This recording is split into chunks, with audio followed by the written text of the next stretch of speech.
This is St. Louis Cardinals baseball. And a Sunday afternoon in the Gateway City. It's game 3 of the 4-game set. The Philadelphia Phillies and the St. Louis Cardinals. And welcome to the broadcast booth with the Cardinals Hall of Famer, Jim Edmonds. I'm Dan McLaughlin. Jim Hayes with us as well. Cardinals need a win, and the starters, they're doing their part here in this last turn of the rotation. They really have been. They've been doing a really nice job of keeping teams off the board, but the offense has had a little trouble scoring some runs, and you can see here the starting rotation right now is holding up their end of the bargain. Offense, maybe not so much. We saw that again yesterday with Dakota Hudson. 6 scoreless innings in game 2 of this series. But the offense, as Jimmy mentioned, hasn't been there. The last 7 games, 7 runs, only a 191 average. The on-base percentage, everything else you look at, you try to say, let's get better offensively. They haven't done it. Ollie knows it needs to change. Pretty frustrating. We've talked enough about it. Our ability to score runs right now is not very good. You get a good start at a DAC. You get an opportunity there at the end, and it's, obviously frustrating.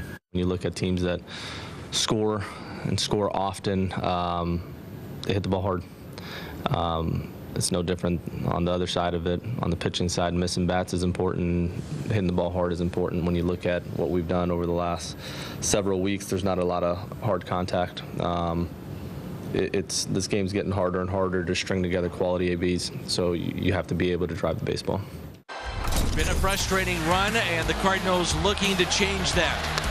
Dylan Carlson, defense never slumps. He's been outstanding in center.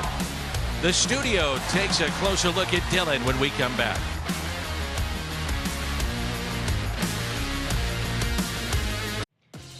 We are counting you down to first pitch. Lars Nootbaar getting loose. As we have an updated lineup for you today. Nootbaar will play center field in replacement of Dylan Carlson, dealing with some tightness.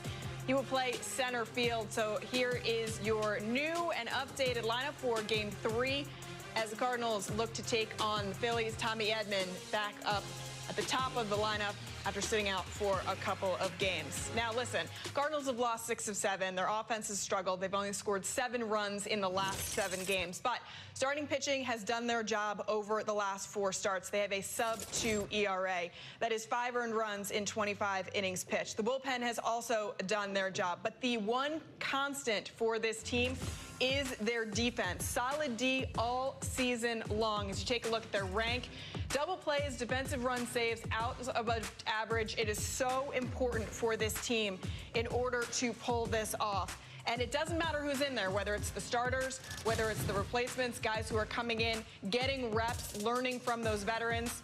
Like Albert Pujols, he is excellent getting set to start at first base. 2-time Gold Glover. You'll catch him next. Cardinals baseball comes your way in just minutes. Let's get you caught up on the hottest team in baseball. Yeah, that's right. The Baltimore Orioles looking for their 8th straight win, taking advantage of a struggling Angels team. They had a 4-run 4th. Ryan Mountcastle, Ramon Urias, both contributing. Their longest win streak since 2017, 2 games under 500. Update on Dylan Carlson, right knee soreness, available off the bench. As we head to first pitch, we're counting you down. For baseball, game number 3, it's the Phillies and the Cardinals. Cardinals looking for their first win on the homestand. Paul Goldschmidt, while the offense collectively has struggled, he's been an MVP-type player. So has Nolan Arenado. Liberty Mutual field coverage, the offense in July with these two. Goldie, Arenado, the average 362, the high OPS. Everybody else just 181, 527 with the OPS. We'll see if it can change here this afternoon. It's game 3 of the 4-game set. The Phillies, the Cardinals, and baseball coming up on Bally Sports.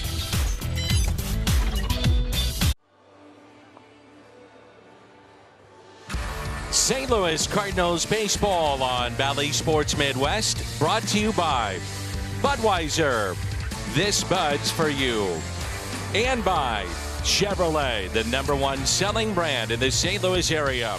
Find yours at your Mid-America Chevy dealer. We're in St. Louis and a beautiful day for baseball. Temperatures ideal. And it's game number 3 between the Philadelphia Phillies and the St. Louis Cardinals. It's 85 degrees. Just gorgeous this time of year with Jim Hayes, Jim Edmonds, the Cardinals Hall of Famer. I'm Dan McLaughlin. And Andre Pallante is on the mound for St. Louis. And Pallante is making his 25th appearance, his 7th start. Last time out, a short outing for Andre, 3 2/3 against Atlanta. And there's a look at his Hyundai pitch arsenal, the 4-seamer, slider, curve, and sinker. Cardinals have lost each of his last 4 starts. They got to turn something around today. They do, Danny, and we showed the weather. This is the stadium that you play in. When it's hot and humid, the ball might not travel that well. When it's hot, a little breezy, the humidity was down, the ball should carry better today, even though it's a big ballpark. So see if they can muster up some offense today. I'm sure they can. They just got to get it going. And it's Kyle Schwarber to lead it off for the Phils. And the first pitch is strike. He is 0 for his last 18 against the Cardinals. And overall, average at .219. However, the 27 home runs, and he's driven in 56. And the 0-1 pitch. Chop to the right side. Coming on, it's Nolan Gorman. Went with the bare hand, can't come up with it. And it's a leadoff base hit. How frustrating that must be for Pallante. You make a good pitch, should be an out and a ground ball, but with the shift playing deep becomes a tough play. Yeah, I want to see this replay here because I don't know if he has to make this play, but I feel like he feels so deep that he probably does. And that's part of, you know, a little bit of inexperience, one, but also the inexperience of having to play that shift being so deep in right field.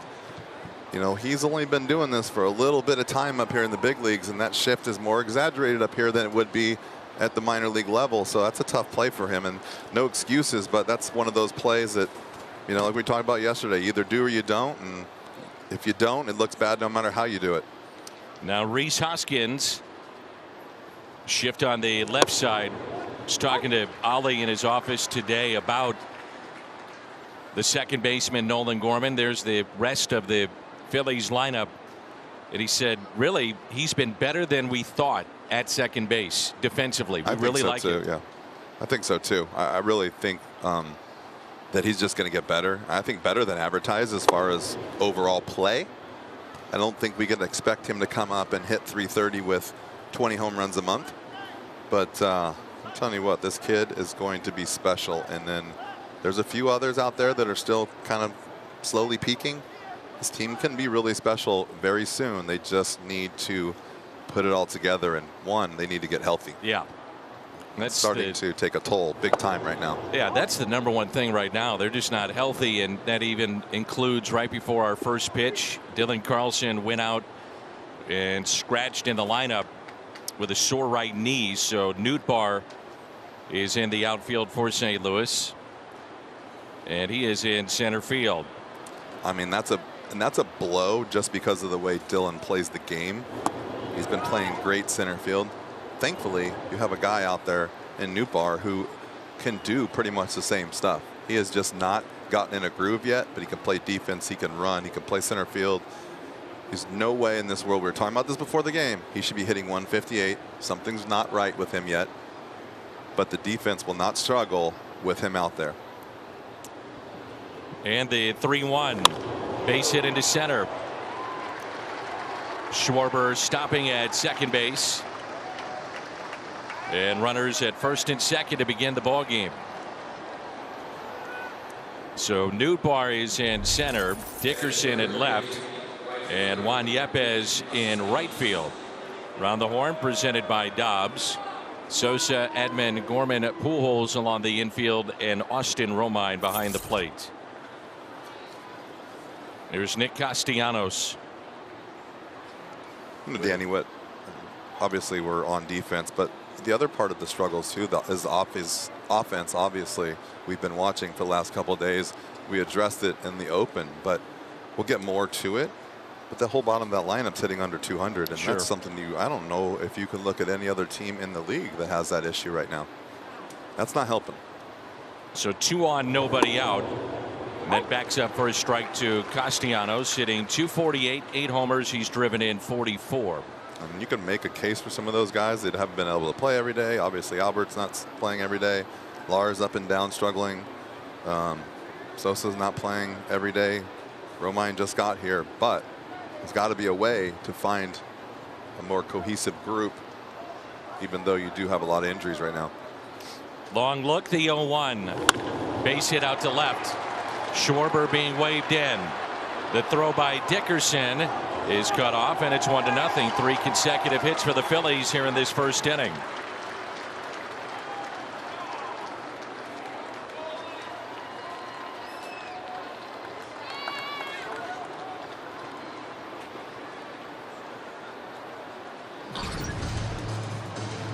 And immediately Mike Maddox comes out to visit as Castellanos drives in his 45th, and it's 1-0 Philadelphia. It's just a breaking ball right there that didn't get down. It didn't look like a bad pitch, but got a couple of guys over there on the other side that have been struggling trying to get it going too.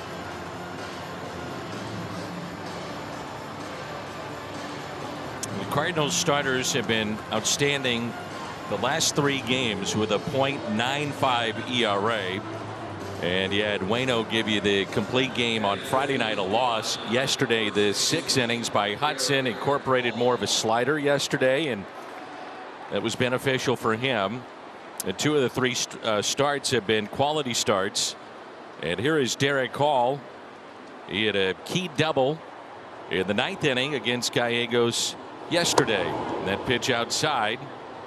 Phillies eventually pinch ran for Hall, but he started the rally in a 1-0 win for the Phils. Phillies have won 5 of 6, and they have outscored their opponents in those games 25-6. Also, 4 of the 5 wins have been shutouts.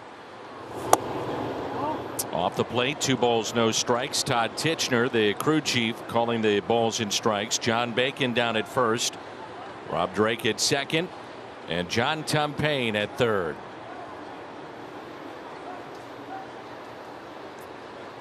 Cardinals have turned 86 ground ball double plays to lead baseball. Line foul. Palante has induced 9, and he needs 1 here. You know what's crazy is talking about the umpires. I've been out of the game, what, 11 years now? This is the only umpiring group I can remember right now that has more than 1 guy that was in the league when I was playing. Every time I see the umpiring crew now, there's usually only 1 or 2 at the most from that long ago. There's that many new umpires in the league. This crew, 3 guys. I don't think it's necessarily a bad thing either. No, yeah, but it's weird that turnover Yes. at that. You know, we had, was it last year, I think, or even talked about it, and we said there was 2 or 3 guys or 4 guys that most of the turnover ever in 1 year for the umpires was like 4 or 5 in 1 year, and then we forgot to mention that 2 guys actually retired, so it was 7. Right. But they have had some turnover. There's your double play. The turn. 6-4-3. Cardinals needed that. Edmund Gorman to Albert Pujols. So runner at third now and 2 outs. Love that play right there with Tommy. He didn't try to do too much with it. He didn't try to get in front of it. He just simply caught it and just get the ball over to second base. Sometimes you have to get one and let them worry about the other one. Let somebody else worry about the next play. You just do your job and get the ball to second base. JT Realmuto, 239 the average, with 7 homers, and he's driven in 35. Andre, 13 games at home, 3 starts, and he is 2-2. That pitch down. Working with Austin Romine here today. I still feel at some point we are going to see Yadier Molina. Now it's just when in the second half. Yeah, I was thinking, you know, that all-star break, probably a good time. See if he can, you know, get something going. Good off time for everyone. Maybe the second half is when he comes back. But you just never know. There's really been no news you know, out of the locker room yet. So it'll be kind of curious and interesting to see what he does and when he gets a chance to come back when he's healthy. Got a couple guys in there that are very capable, but I think even the pitchers and the coaching staff will admit, Yachty's Yachty. Yep. Different story. The 2-0 pitch.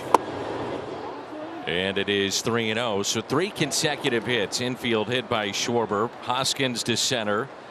Castellanos, the RBI base hit to left. Hall hits into the double play. And 3-0 the count on JT Realmuto.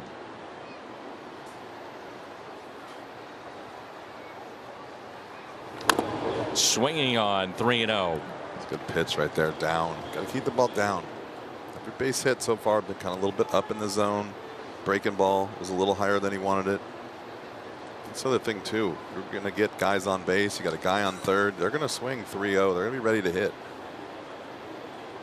Cardinals starting 3.5 back of Milwaukee. The Phillies 7 out in the East. 3-1 pitch taken high. And a 2-out walk. And it's Alec Bohm. Prior to the RBI single from Castellanos, he had driven in all the runs in this series. Castellanos, Schwarber, Hoskins, Realmuto, what they've done against St. Louis, and then Bohm. He's been the guy. 6 for 14, 3 extra base hits, couple of home runs. Those were hit on Friday night against Adam Wainwright.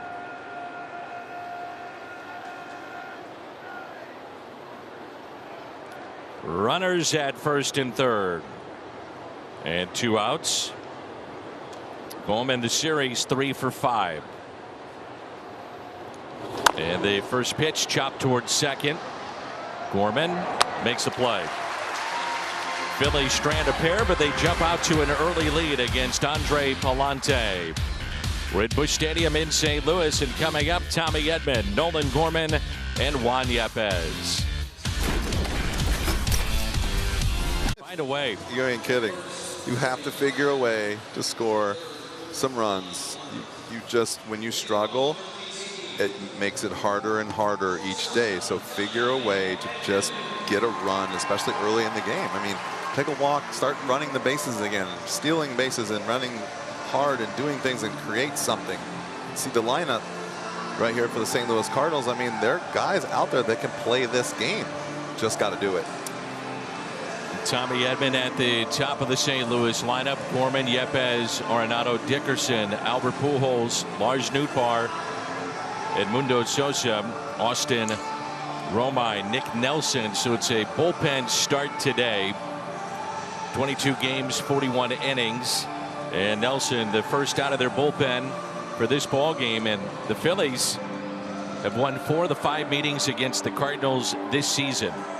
They have shut out the Cardinals in 3 straight. Last team to have 4 consecutive shutouts against a team is April 2004. Marlins did that against the Expos, but that's the last time it happened. I was waiting for you to say like 1940 or 1901. It's pretty rare. So they had the shutout on Sunday Night Baseball and back-to-back shutouts to start this series. Here's Tommy Edman.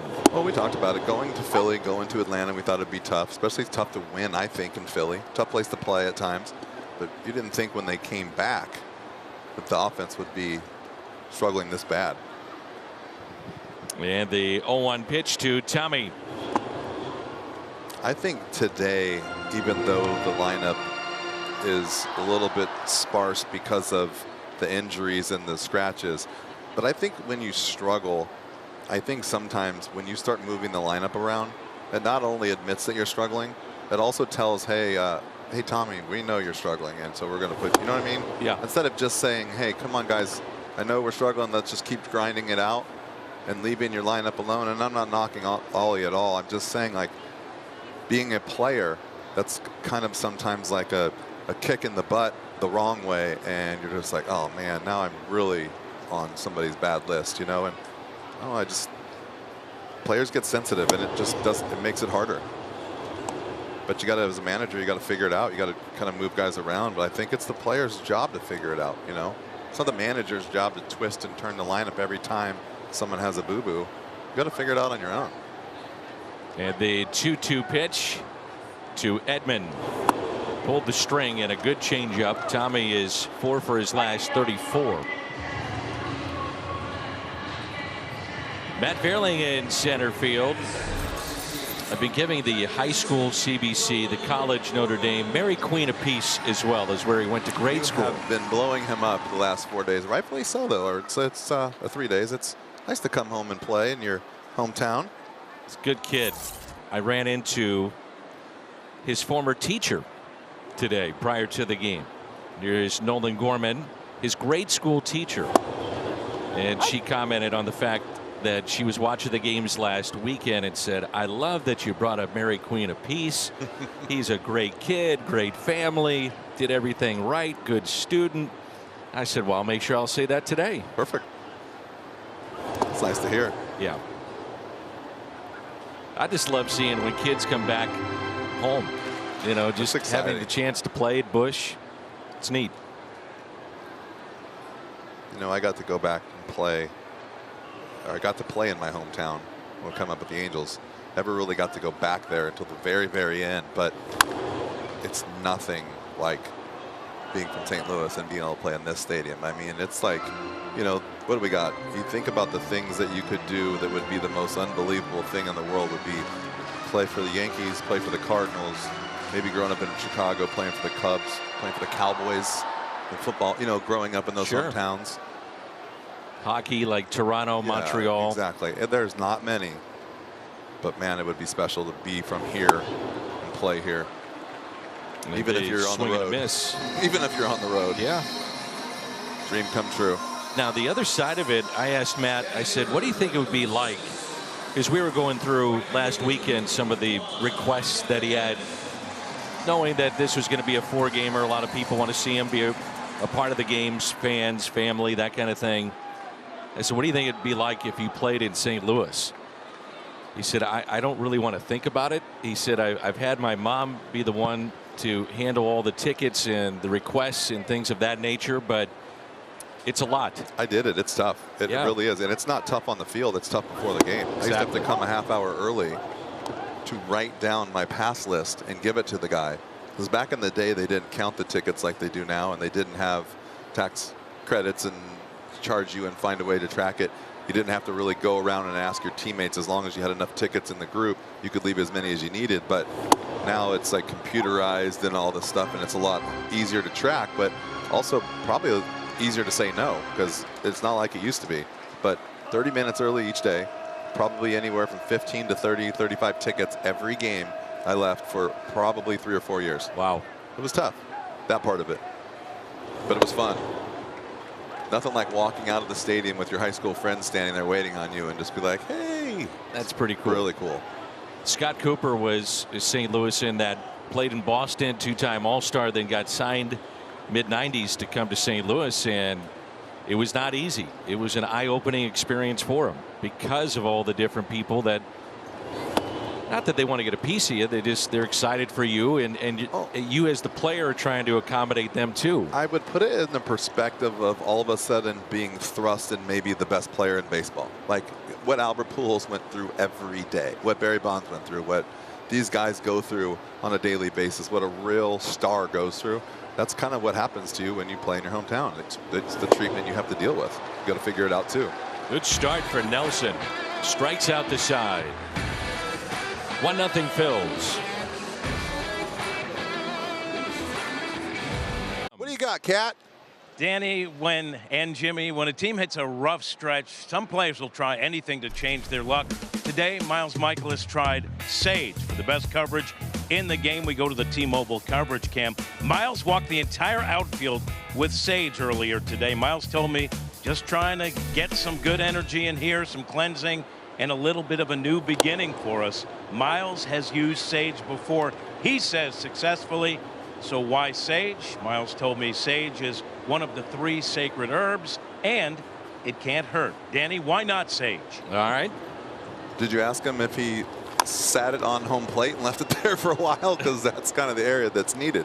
He covered the entire stadium. He walked by home plate, but I think he was just trying to get an overall positive vibe going. I like it. I like it. He was on his old man walk and took the stage with him. There you go. This is Bryson Stott here in the top of the second. 7-8-9 for the Phils and a 1-0 lead. Well, at this point, you'll try anything. And an 0-2 pitch. Palante has it. Underhands and the out. You hear Ricky was talking on the pregame, and I heard him talking about the opposite, right, of the spectrum when everything's going good.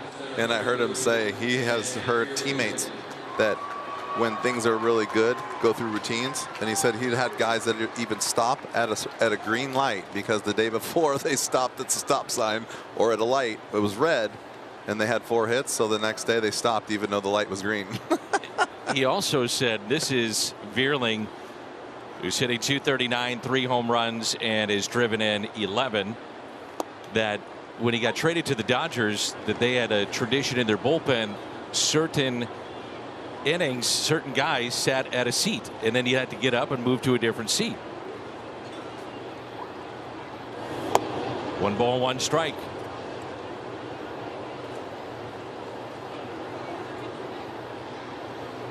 Veerling had the diving catch in center yesterday, and a divot because of his chin. Inside, and it's now a count of 2-1.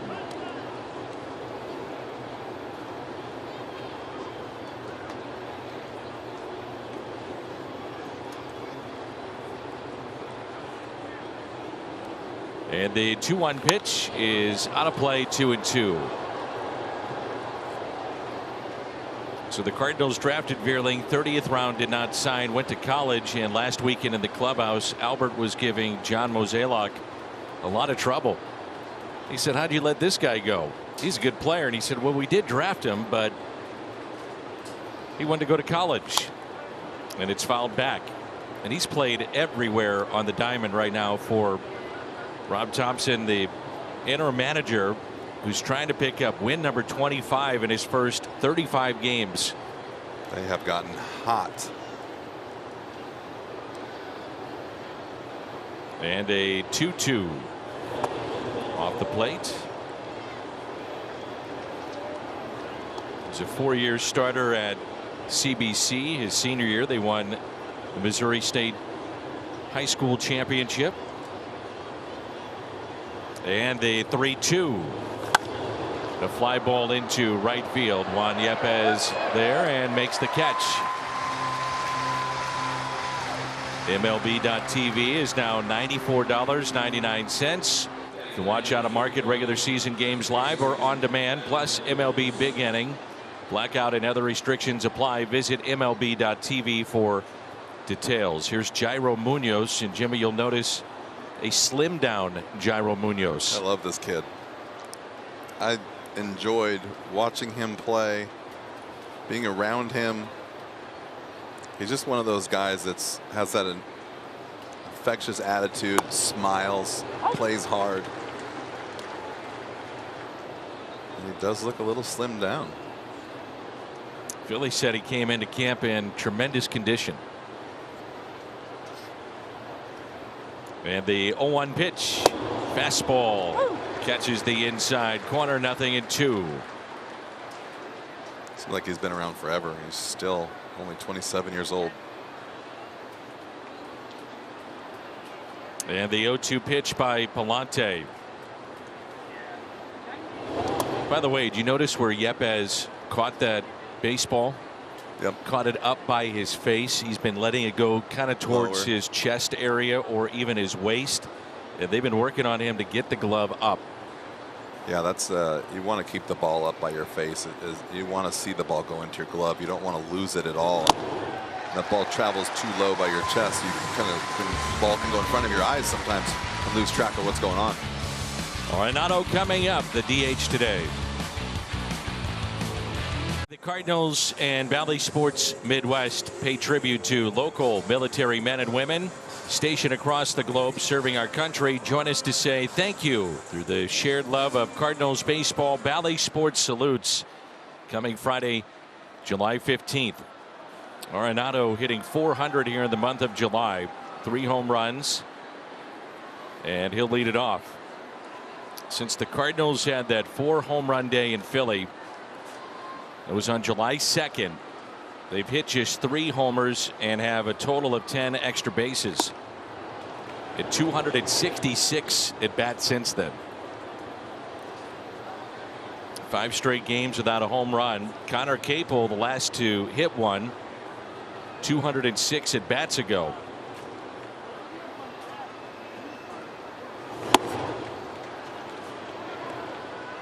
Cardinals had a streak that was a little bit longer than that, 8 games in 2016. Nick Nelson struck out the side, first time up.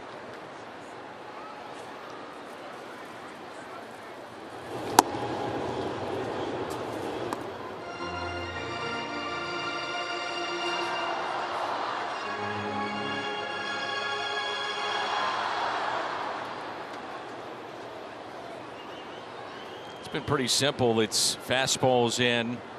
He's got a good changeup, breaking ball away. Up the middle, and it's off the bag and a base hit. Can you imagine if that ball bounced at the shortstop and it's thrown out? Wow. I can't believe that ball stayed in the infield after hitting second base right there. And that would have been just their luck. You know, the way things are going, it wouldn't have shocked me. Man. Good job right here going down. Look how he goes down with this breaking ball. Right between the pitcher's legs.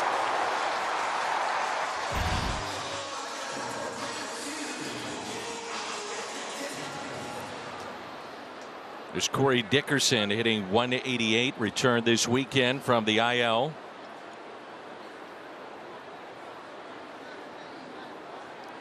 And he is in left field today. 1 out, runner at first. And ball 1.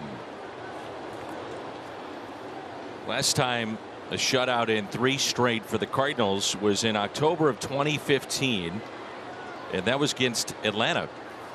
And the reason that happened is that the Cardinals had wrapped up the division, so there was a lot of the bench guys getting a chance to play.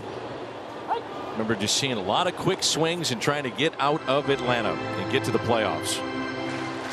And that can happen, but there's all kinds of things that, I don't know, it just, I'm watching this and seeing the struggles and that you see guys doing what they shouldn't be doing and playing the way they normally wouldn't play. It's just, I'm kind of lost over here just like they are. You know, I'm just like trying to figure out, get a vibe, you know, and the teams, you go downstairs, guys are in good moods, you know, the manager's working his tail off. Skip, those guys are all in there doing the same thing they always do, and just is not showing up right now on the field. And it's a shame because it's a good group of guys, good hard-working team, good leadership. Just right now, I was going to say something earlier because of the heat, but it's almost like the dog days of August before August, you know. Absolutely. Get to the break.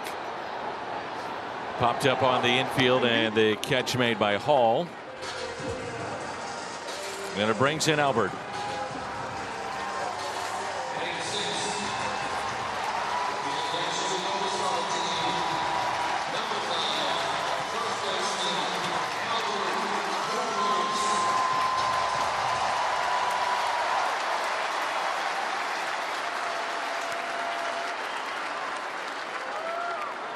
Albert is hitting just 135 against the right-handers. Couple of home runs, 16 strikeouts, 10 for 74. And the first pitch, Pujols, a base hit into left. He has taken some really good swings here this past week. You know, I was just having a conversation with Brian Shapiro today about how he has hit the ball hard and really not getting a lot to show for it. And all I was saying is, and it just reminded me right now, just hasn't really played enough. You know, it's like he has some great swings like this. He gets on top of the ball, and then you won't play for 3 or 4 days, and then have the couple tough guys that he has to face, and then not play for a couple days. That's a tough way to go and play this game. And then you look at the averages, and it's just not indicative of what's really going on. And now it's Nootbaar. Albert, by the way, 5 for 8 when he swings on the first pitch. And a ball inside. Nootbaar replaced Dylan Carlson in the St. Louis lineup. Dylan out with a sore right knee, but is available to hit today at some point if need be. And the 1-0 pitch. Nootbaar hits it the other way. That's a base hit. And scoring will be Arenado. Albert on his way to third, and they throw it away. Danny, he just went invisible again. Slow developing play, and the Cardinals have tied it up 1-1. Albert just went invisible again, just like the old days. It's a good job right there. I think he just got the play developed with the third baseman. Just, you know, it's one of those things with the shift. The guy goes over and play in the hole by the shortstop. Shortstop forgets to run back and cover. Just a really awkward play. Look at this. Gets a little bit lazy. Baum gets a little bit lazy and kind of just gets lost where he's supposed to be. He really needed to be in two places at once, and that's the. I told you that reminds me of the play a long time ago, and I got a line drive, and there was a chance for the guy to tag, and there was a guy getting doubled off at first, and I didn't even look. I threw the ball to first, and McGuire was standing on the mound for the tag out or the run scoring from second base, but I had caught the ball, so the runners couldn't advance, and threw the ball, and there was no one at first, and the guy was out by 20 feet, but no one's at first, and that's. Right there, you kind of got two spots you need to be at, and you hope the guy throws the ball where you're at, and not where he thinks to. That's off the plate, and it's a count of 2-0 on Edmundo Sosa. Willing to bet that if you go ask Schwarber, he's like, well, I just made the right play. Well, yeah. Have Albert out. Can't be in two places at once. First RBI for Nootbaar since the 23rd of June. And that pitch taken high. And the Cardinals snap a streak of 19 innings without a run.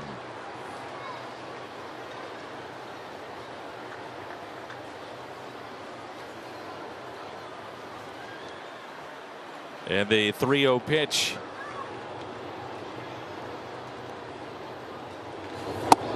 Arenado's base hit was the Cardinals' first hit in the series with less than 2 outs. I believe you have to swing at that pitch right there. 3-0. You haven't scored any runs. You got a guy on third. 1 out. Be aggressive. That's why. 3-2. That's the one chance you got at a real fastball in that situation. And I'm sure the pitcher lets go of the ball right there. 3-0. He's thinking, please don't swing.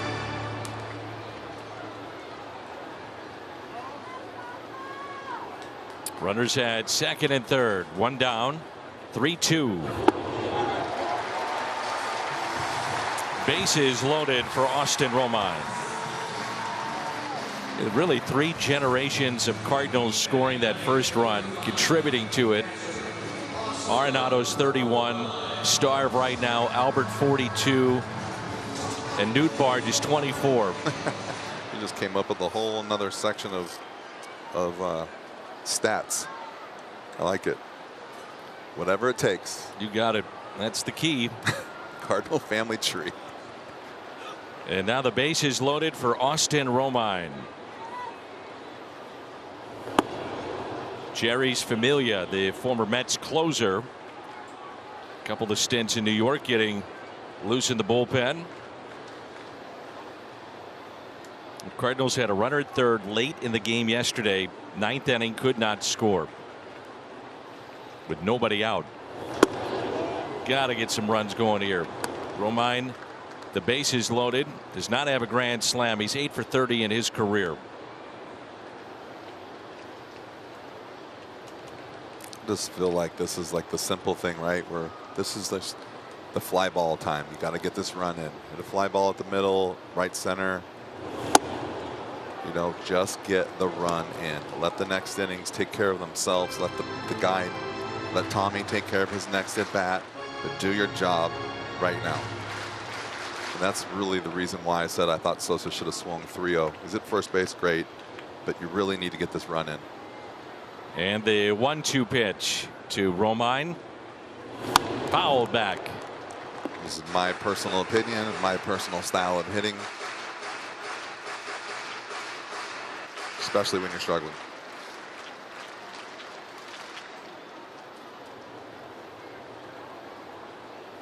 But Sosa had been hitless in his last 19, over his last 19. And the 1-2, 2 balls, 2 strikes.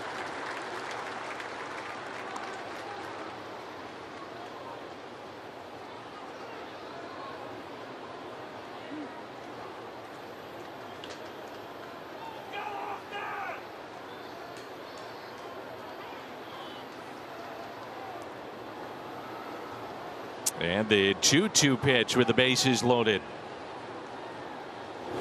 Off the plate, and it's now 3-2. Nelson struck out the side in the first. This inning, Arenado a base hit. Dickerson popped out. Albert a base hit to left. Newbar RBI single to left. Then a walk to Sosa. 3-2, bases loaded. 24th pitch of the inning coming up.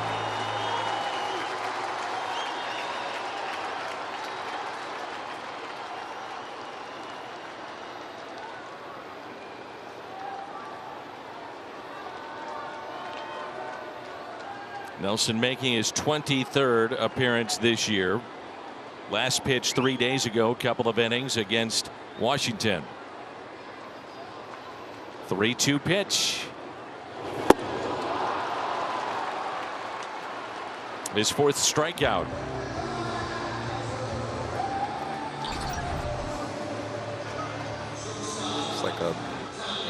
It's like a cutter slash slider right there. Still 92 mile an hour though. Just a great pitch, pitcher's pitch right there to get out of that jam with a guy on 3rd and 1 out. There's Tommy Edman. Bases loaded, 2 out, struck out his first time up. The thing about when you struggle, Danny, is we're sitting up here saying the obvious. But by not getting Gets away, but the runner's staying put. By not driving in the runs with 1 out and a guy on 3rd, you're putting so much pressure on Tommy Edman right now. And it's not pressure that he can't handle. It's just pressure that's not, just because it's like all of a sudden he's struggling and then the pressure of the team struggling. And now what happens is you start putting yourself in maybe a must swing mode or a must do this mode, and you don't have a good at bat. And that's how the stuff starts to pile on top. That's why it's so important, like I said, just to get the 1 run at a time. 1 run. Guy on 3rd, 1 run. Fly ball, get him in. The 1-0. Just to take the pressure off the team. Yeah, and then you're it's killing this guy right now as he's like, oh, I got a 1-0 count. That's a great spot. I'm going to get a fastball. I'm swinging. Well, it's the opposite of that now. He's not even thinking. He's just, it's autopilot. Like, I should get a fastball here. I'm getting after it. And then you get a cutter, you don't see it. Slider, you don't see the spin, and you swing through it. And the 1-1 off the plate. Tommy does have a grand slam in his career. 348 hitter, 8 for 23 with the bases loaded.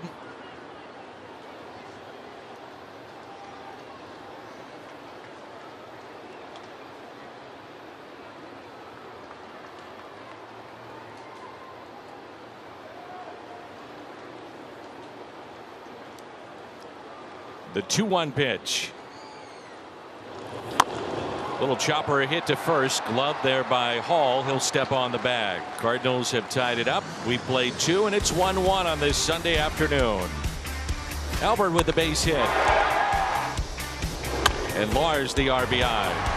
1-1 our score. Lows, and the rookies' lowest ERA, at least 50 innings under their belt. Spencer Strider. And then it's Palante, Joe Ryan, and Mackenzie Gore. We saw Strider in the most recent road trip, and he was awfully tough. And Palante, nice start to his big league career. He's a guy that made this team out of spring, valuable innings coming out of the bullpen, and now in the rotation.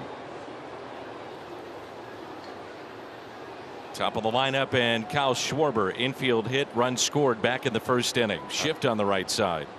I think you're exactly right with Palante too, and I think this is I mean, regardless of his history in the minor leagues, this is a tough ask. Come up to the big leagues, get your feet wet, finally get comfortable, having a good year, and then, oh yeah, by the way, let's get you some innings so you can start. And then thinking process has to start all over again. And physically, a different ask, obviously. Pallante has only allowed 6 home runs in 253 batters faced this year. He's done a really nice job.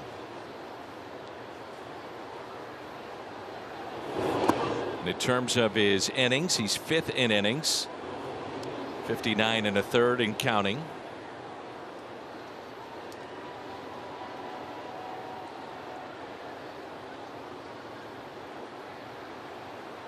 And the 2-2 pitch. Grounder. Gorman. And the out. That's another tough play right there for Gorman, and I'm sure you could watch his body language out there. He's like, whew. You're right on the line of the grass and the dirt.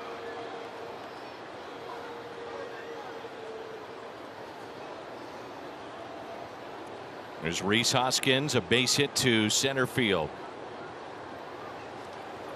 There's 3 consecutive hits to open up the offense for the Phils against Pallante in that first inning.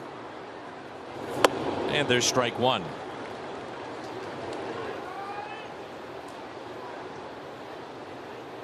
It's one of the oddities of the schedule this year. We'll wrap up a series on a Monday. That'll be tomorrow night. Good matchup with Miles Michaelis and Aaron Nola. And then the Dodgers will be here Tuesday, Wednesday, Thursday. And next weekend, Cincinnati to wrap up the first half. The 0-2. No Clayton Kershaw for that series against St. Louis. Darn. If you're a Cardinal hitter, I think you're saying I can live with it. If you're a baseball fan like we are, yeah, you kind of want to see it. Yeah.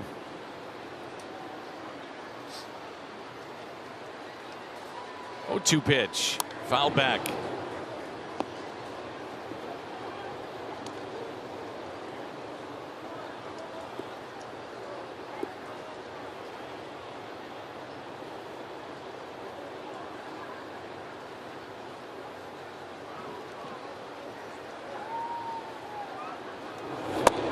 Off the plate.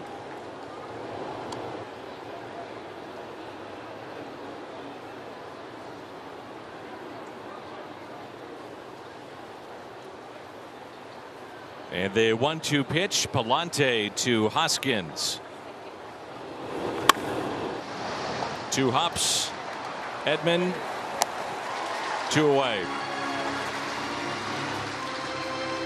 Well, we have a moment. Quick word from Tickets for Less. Tickets for Less. For a better ticketing experience. Best seats, best prices, and no surprises at checkout. There's Castellanos, who singled to left, picked up a run batted in the first inning. His 45th. Originally with Detroit, was with the Cubs for a stretch run. Signed with Cincinnati, was there for 2 years, put up big numbers, and then parlayed that into a 5-year, $20 million deal with, or excuse me, 4-year, $100 million deal with the Phillies.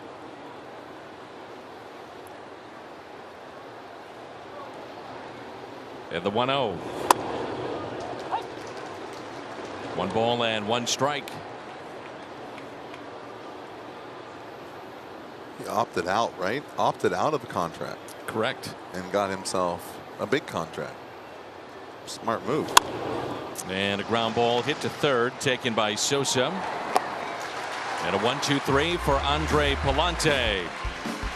Gorman, Yepez, Arenado coming up. Sunday, the all-over print coming up Friday night. 25,000 fans, ages 16 and older, take home a specially designed all-over print Cardinals hat, courtesy of Brown and Crouppen. Tickets at cardinals.com/promotions.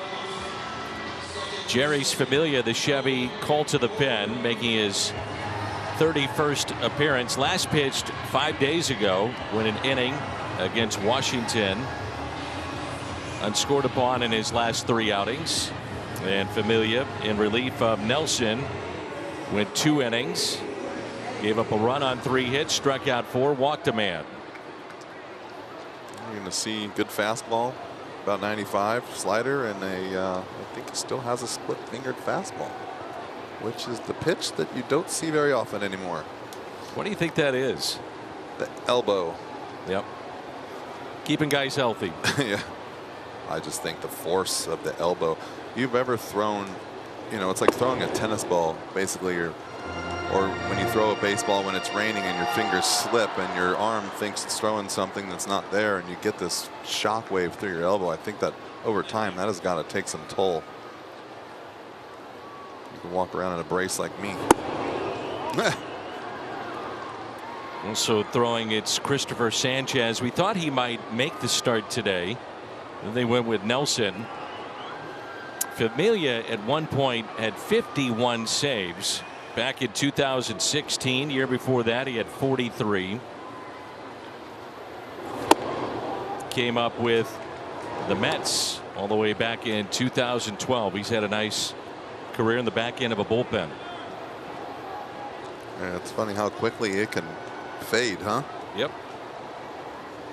It's old father time, Jimmy. He's undefeated. You almost have 100 saves in 2 years, and then you only have 125 in a career. And a leadoff walk, and the batter will be Juan Yepez. Struck out his first time up. Gorman walks. Now Yepez, Arenado on deck. We are tied 1-1. Well, the Cardinals coming in, it's not just the shutouts, but just a complete lack of production offensively, dropping 6 of 7, and in those games a total of 7 runs.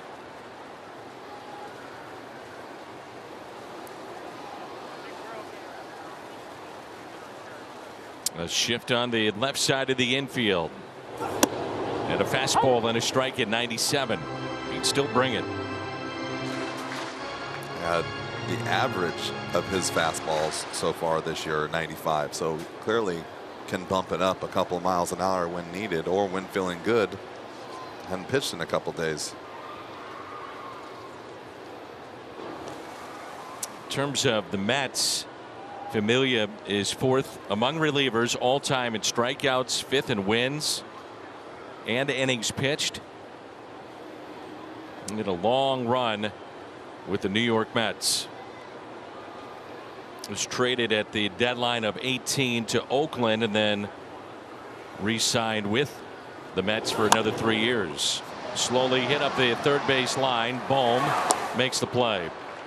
Bohm has 8 errors on the year. That's something the Phillies have struggled with the last couple of years, just generally speaking, their defense. Playing at that ballpark can get you too, you know. Every time you touch the ball, you're worried about throwing it away or getting booed. Arenado 2 for 9 head-to-head against Familia. Especially there at third base. I think that's a tough spot in the infield to play. You always either on the move, you're either having to backhand and really fire balls across or throw the ball on the run. It's never just nice and easy. I think the throw from third might be the toughest one consistently on an infielder. There's Arenado, runner at second. Ouch.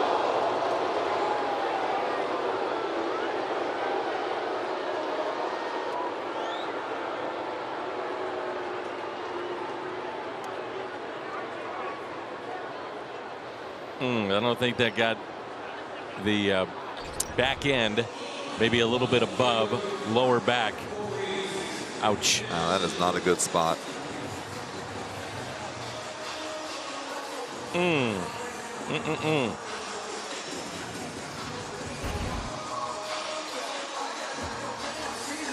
So runners at first and second, and now Corey Dickerson 2 for 4 head-to-head against Familia. The other part of the game that I miss. You wouldn't want to be at second or short with 1 out if I was running at first base after getting hit like that. Him definitely going in there to break up a double play. That's part of the game that's missing too. This game is not as tough as it used to be. And a pitch off the plate. Familia walked Gorman. Yepes grounded out softly to third. Arenado hit by pitch. Dickerson popped out to first, his first time up.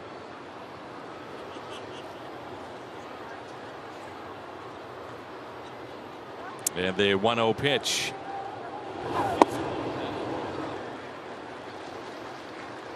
Two and 0.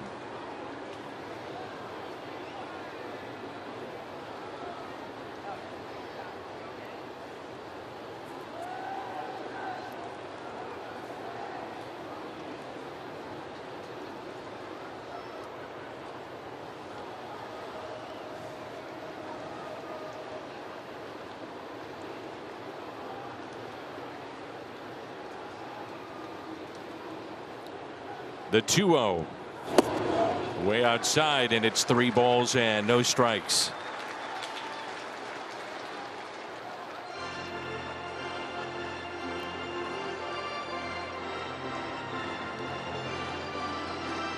You would think that Pujols would face Familia.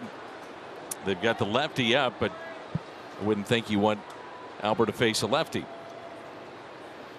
We shall see. 3-0. 3-1.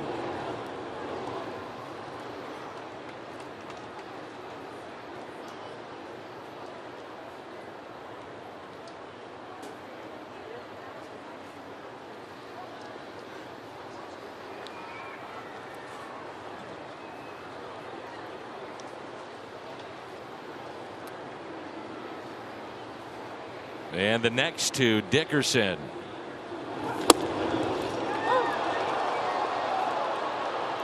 He didn't like it, and the count runs full.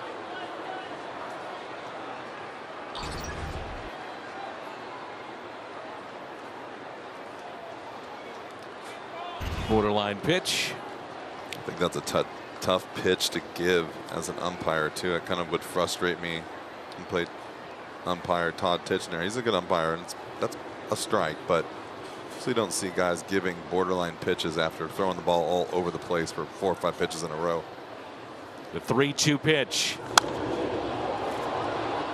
Got a swing.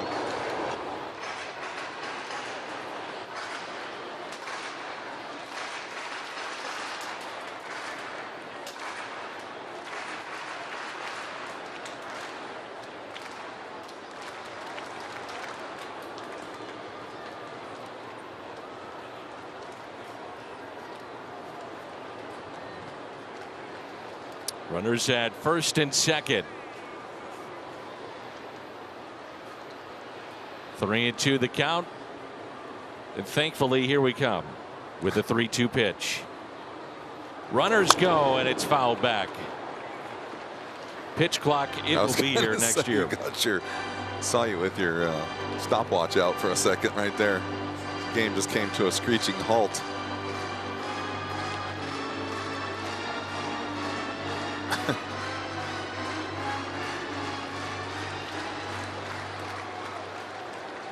So you want to kill the offense. This is how you do it. Your own offense. Slow the game down. And your defense. That's right. 3-2 pitch again. Bases loaded again. And Albert coming up.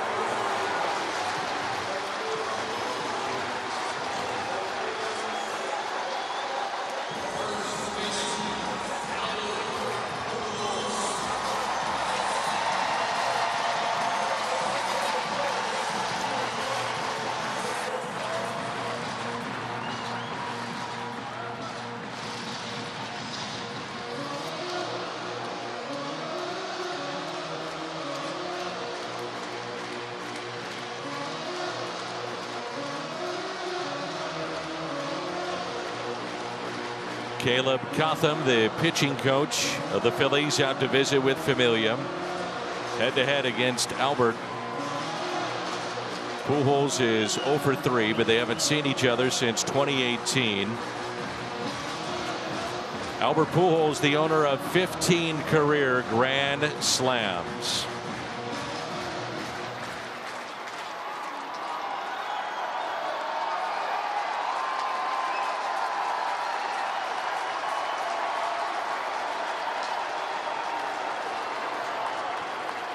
He has a single to left back in inning number 2. Bases loaded. And the first pitch. Take it for a ball inside. It's a super sinker right there, huh? I thought that was going to be a split until I saw the velocity. Wow, some serious movement. A .310 average in his career with the bases loaded. 35 extra base hits.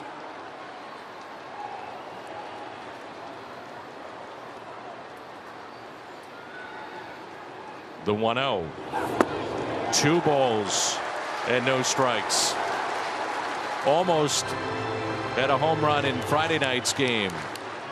He was intentionally walked in the ball game yesterday for the first time in a Cardinal uniform since 2011 and the World Series.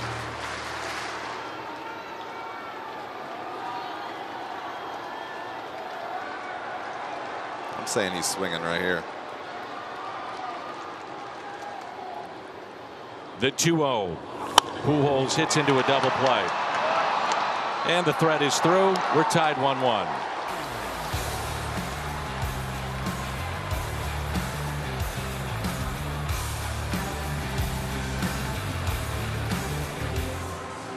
St. Louis Cardinals baseball on Valley Sports Midwest is brought to you by Ford, the official car and truck of the Cardinals. And presented by LG Cord Zero, all-in-one vacuum with auto empty.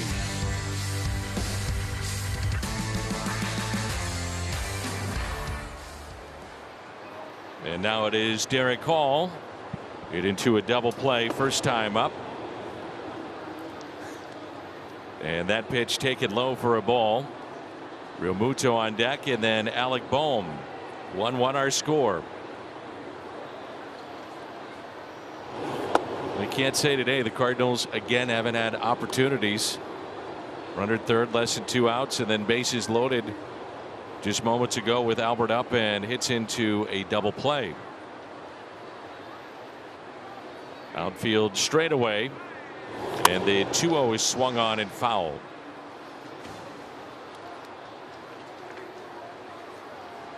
I think the Phillies may have a find in this young man.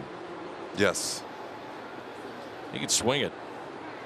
I just like that he's nice. I just love the calmness of him at the plate. Exactly. It's like he's, even if he's not, he looks like he's just locked in. He's got one of those presence standing there. It's like, better look out. He's the first Philly since 1900 to hit at least 4 homers in his first 8 career games.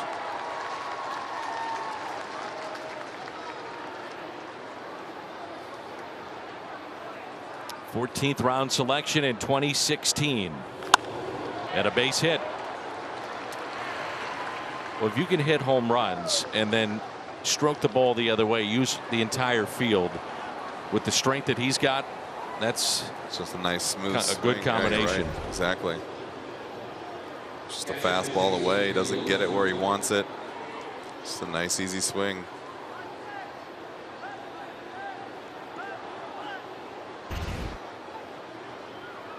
So leadoff single, and now JT Realmuto.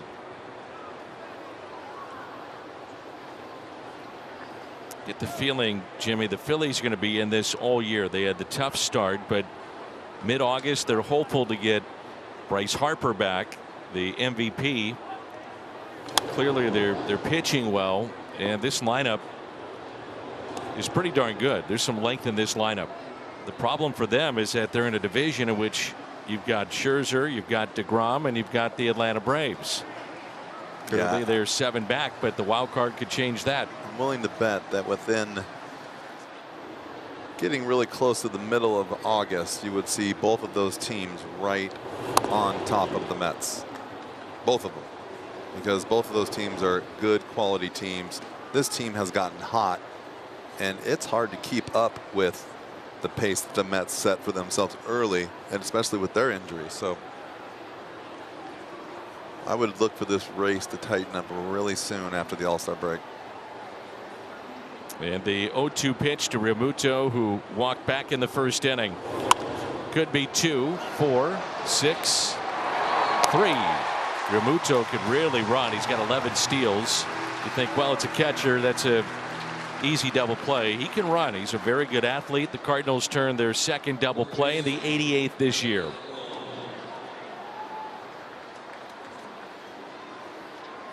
And a reminder, the growth chart is available for you a week from today. Nolan Arenado is on that, presented by Missouri Farmers Care. And tickets at cardinals.com/promotions. Alec Bohm grounded out to second. And the first pitch is taken low.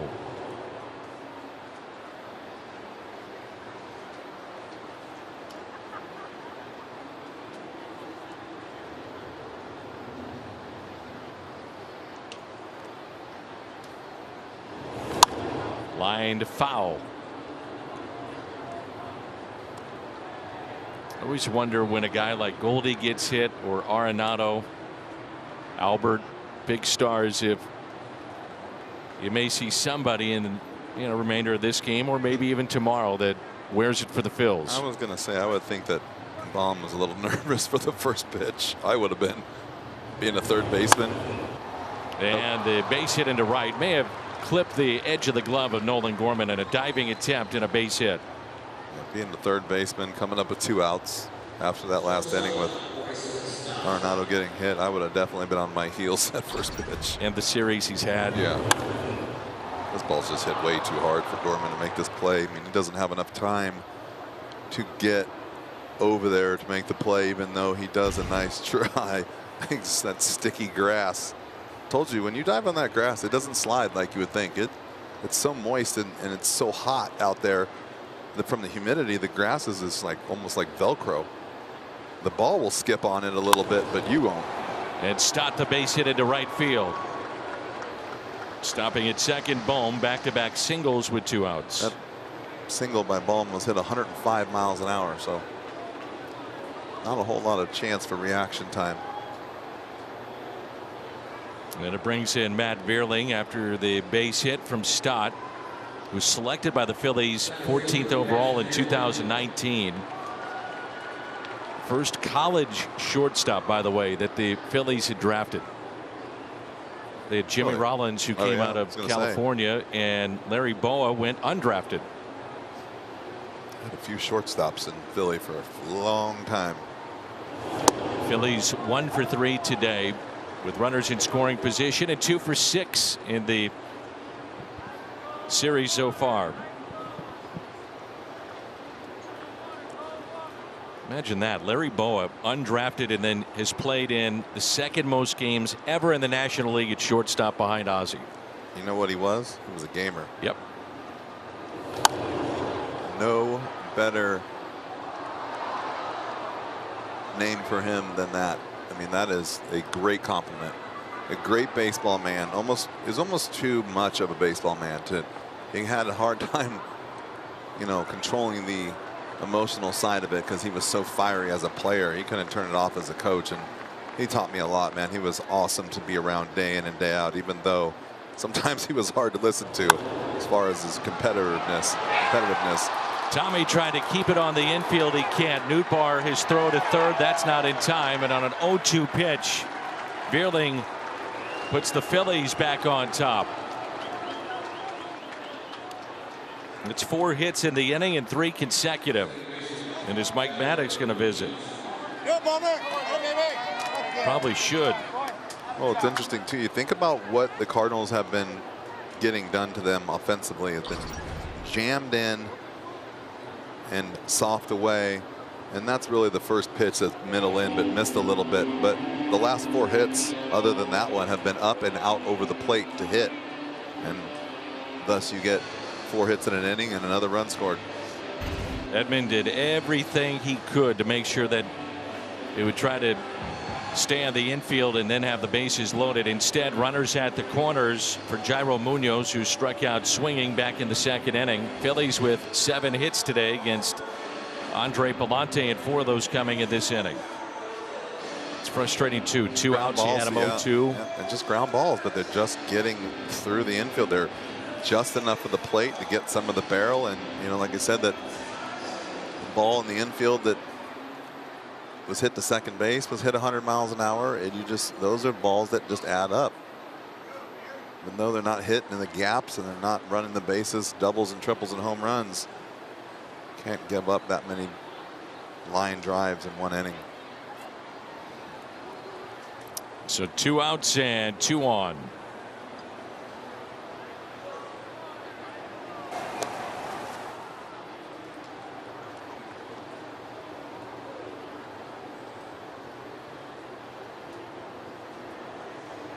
Well, coming into this series, Phils had scored 59 runs in 10 games since losing Harper, but the Cardinals done a nice job. Just 3 runs prior to today in the 2 games thus far. Runner goes, kept in front by Romine, and that'll be a stolen base number 3 for Veerling. Picked a great pitch, didn't he? Yep. Breaking ball in the dirt. What a thing that Romine can do.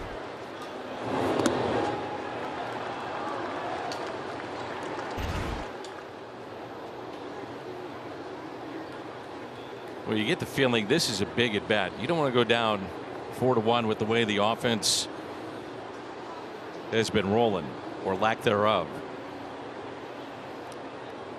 At the 1-0.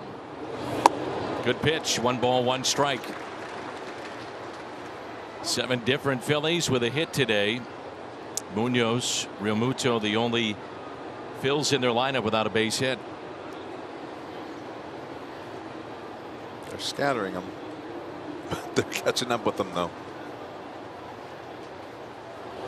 You're dead on. This is the at bat so far of the day right here, especially for Palante. 2 balls and 1 strike.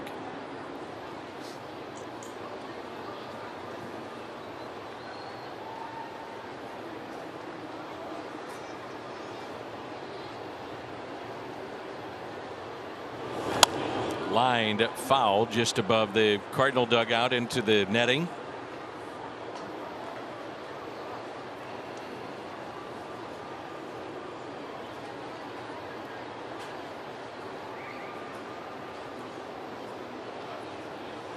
Munoz last year was at AAA with Boston. He was named their MVP. Had a 35-game hitting streak. And they had 2-2. Was with St. Louis 2018 and 19. It was about 5 days before the shutdown, and he disappeared spring training of 2020.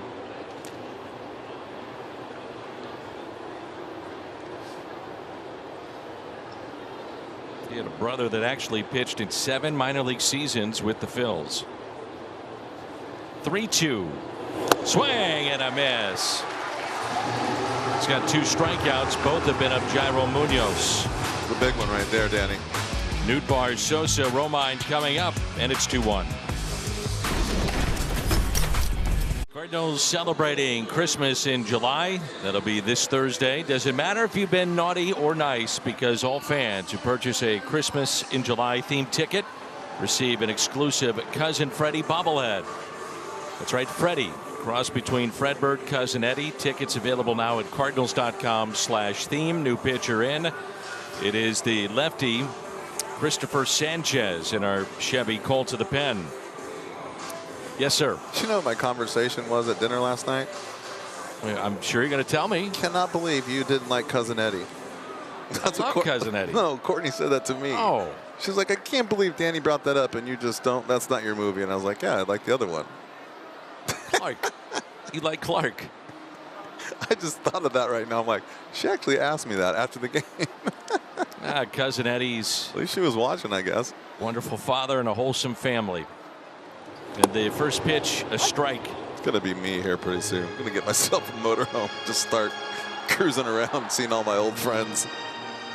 Go up, sneak up to Roland's little property in Indiana and like, hey there, mind if I stay a while?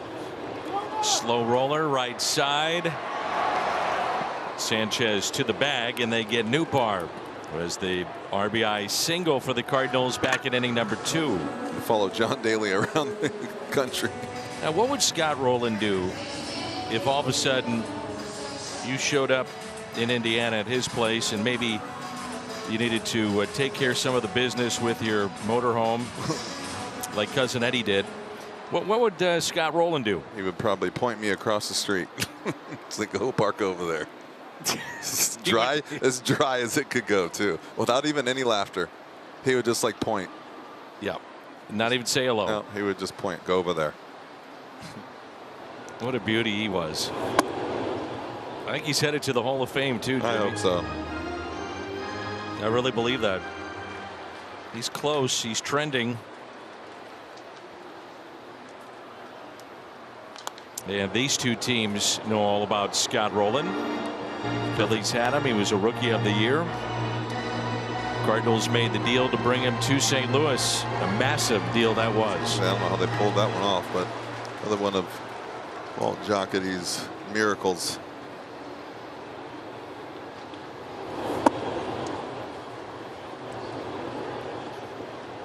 Been so lucky these last 2 decades to watch Rowland up close, and now Nolan Arenado.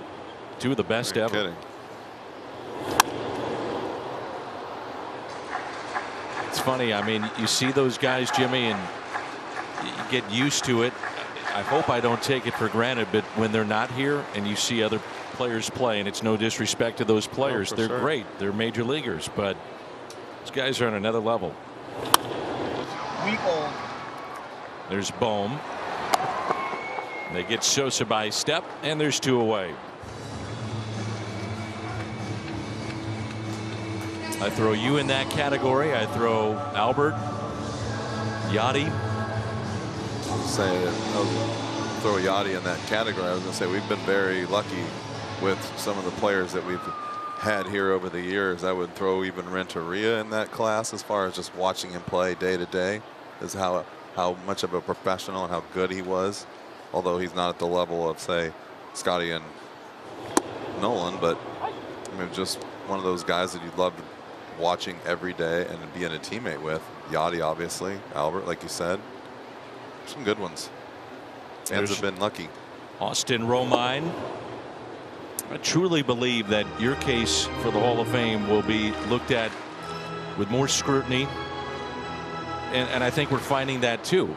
You know, there's players that, with the different committees that are out there to review, that your case will be looked at much, much harder, and it should be. You should be in Cooperstown. And the play made by Stott in a 1-2-3 inning. We move to the 5th of a 2-1 game.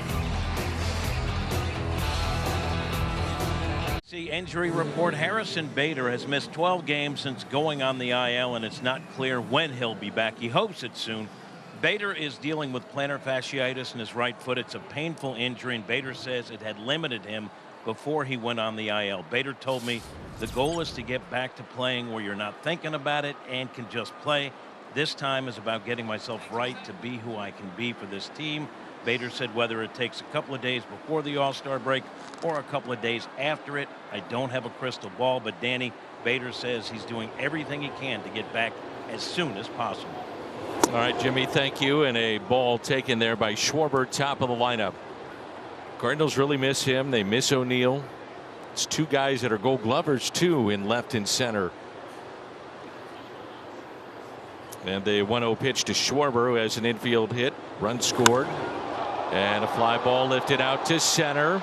It's well hit, and it is gone. Kyle Schwarber with number 28.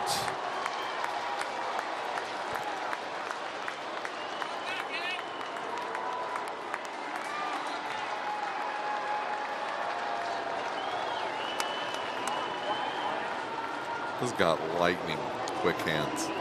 It's such a short swing for such a strong guy. This is dead center field. Ball's elevated right down the center, and he hit it right back where it came from.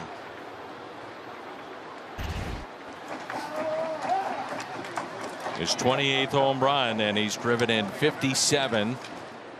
A record for the Phillies prior to the All-Star break in terms of home runs was Mike Schmidt. He had 31. 420 feet. 114 miles an hour off the bat of Schwarber. And now it's Hoskins. 3-1 our score. Good breaking ball.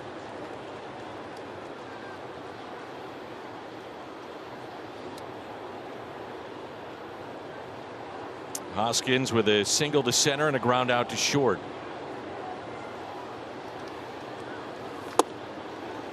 Good pitch right there.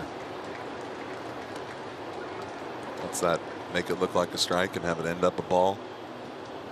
Talking about that the other day. Yep. Throw the Greg ball Maddux. Inner half and let it run in off the plate.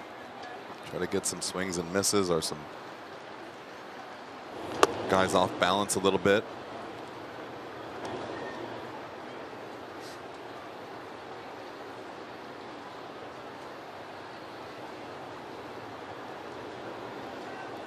And the 2-2 pitch. Strikeout number 3. First out here in the 5th. You can join Yachty and Cardinal players. It's a Monday, August 15th at the Chase Park Plaza. And this will be the Flavors of Puerto Rico. For tickets or sponsorship info, visit YadierMolina4.com. Email YadierMolina4.com.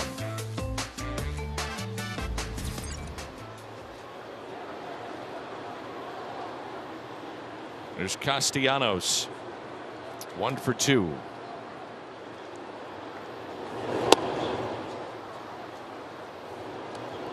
He's trying to go big with that breaking ball, wasn't he? Yes, he was. The big one.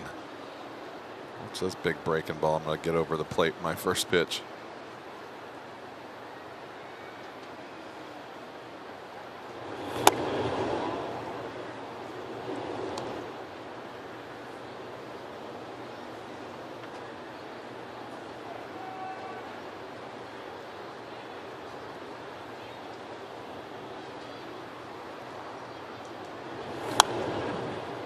Two and 1 the count. Pitch count. The next delivery hits 80 from Palante. It's not too bad. I mean, pitch count wise, it's what you can ask of a guy that was a reliever at the beginning of the year and trying to keep his team in the game right now. Fly ball into right, and there's Juan Yepez. See how he circled that and got the glove up? I mean, clearly he's making a concerted effort to do that. 2 away. You also notice the hustle and the effort by Nootbaar to get over there just in case. Absolutely. Because of the sun. On the last road trip, and you know, Jimmy, I get to the ballpark early and I would see Willie out there every day hitting fly balls to Yepez in left and in right. There's Derek Hall. Just cannot replicate the game, though. It's just, that's why they tell you in batting practice, get out there and take some balls off the bat. The spin, the velocity, the deception. Can't do that with a fungo. Although it can help, it just can't be, you know, it's like game speed. It just cannot be done other than a game.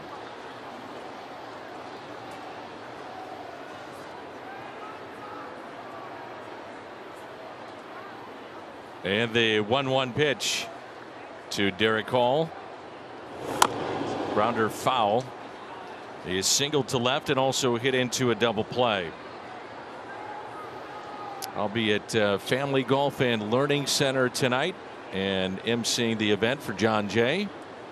Not sure if you're going to be there, but looking forward to that. John giving back to our community. Adam Betts as well, and Family Golf and Learning Center. Should be fun.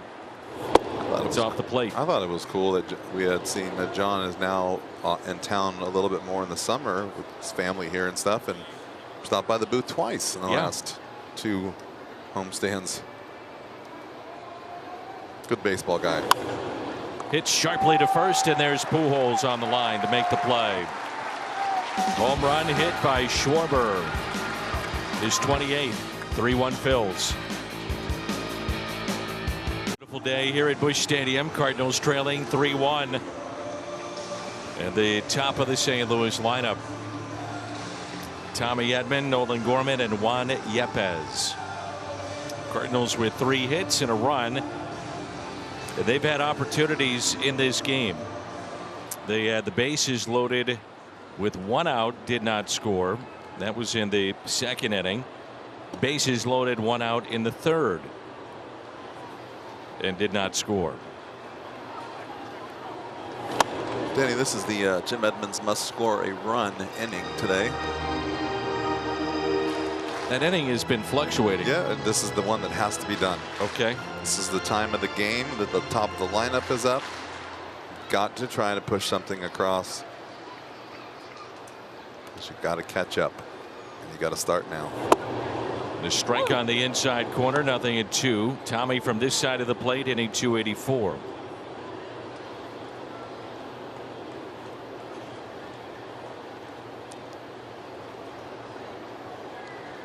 Just didn't want to double up on the sales element. You know what I mean? Oh, I get it.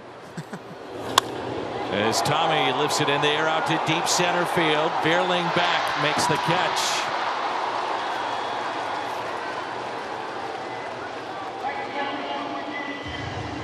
It's a nice running play right there. There is a lot of room out there in that corner of that center field area. The wall is flat all the way across. As you can see, when you see guys do that, you know they've run a long way because you lose track of how far you've run. That tells you how big it is out there. But the center field is flat, and then it does go to a little bit of a point right where the stands meet. And it is a little bit deeper in that corner than it is at dead center field. You can also see he was bracing for the wall. That's what I mean, yeah. I'm curious, Jimmy, do outfielders have an understanding or an idea of, okay, I hit the track, I've got 1, 2, and then the wall, or do you have a little bit of an idea with your steps? You really don't. I never really believed in that, even though I was told that. You can't. It's almost like when you're hitting, you can't hear the crowd, or when you're throwing or pitching, whatever. Even though it doesn't matter how loud it is, you can't hear anything. It's almost kind of the same thing. You can't feel things. You have an awareness of the field because and he did a nice job right there. Look, he looked to where he was going, but like I said, when you see guys kind of prematurely jump and then still have some room, their brain, that little clock in your head saying, I'm running out of room here. I should be at this wall by now. And so that's when you're bracing kind of for impact. And you're better off a little bit up in the air at impact than you are running still on your feet. It's going to knock you flat on your back. I remember that happened with Rick Ankiel at this ballpark. I mean, he ran straight into the wall. I mean, you don't want to give in, but yet you just got to be careful because that wall does not give. And, they've gotten harder and harder over the years. It's these new stadiums are now baseball only. The stands come right up to the fence and the wall. And so it's, part of the support structure of the stadium. And now instead of the fences being a little wiggly and having some flex to them, it's a cement wall with a little pad on it. Yeah. The pad is not very big.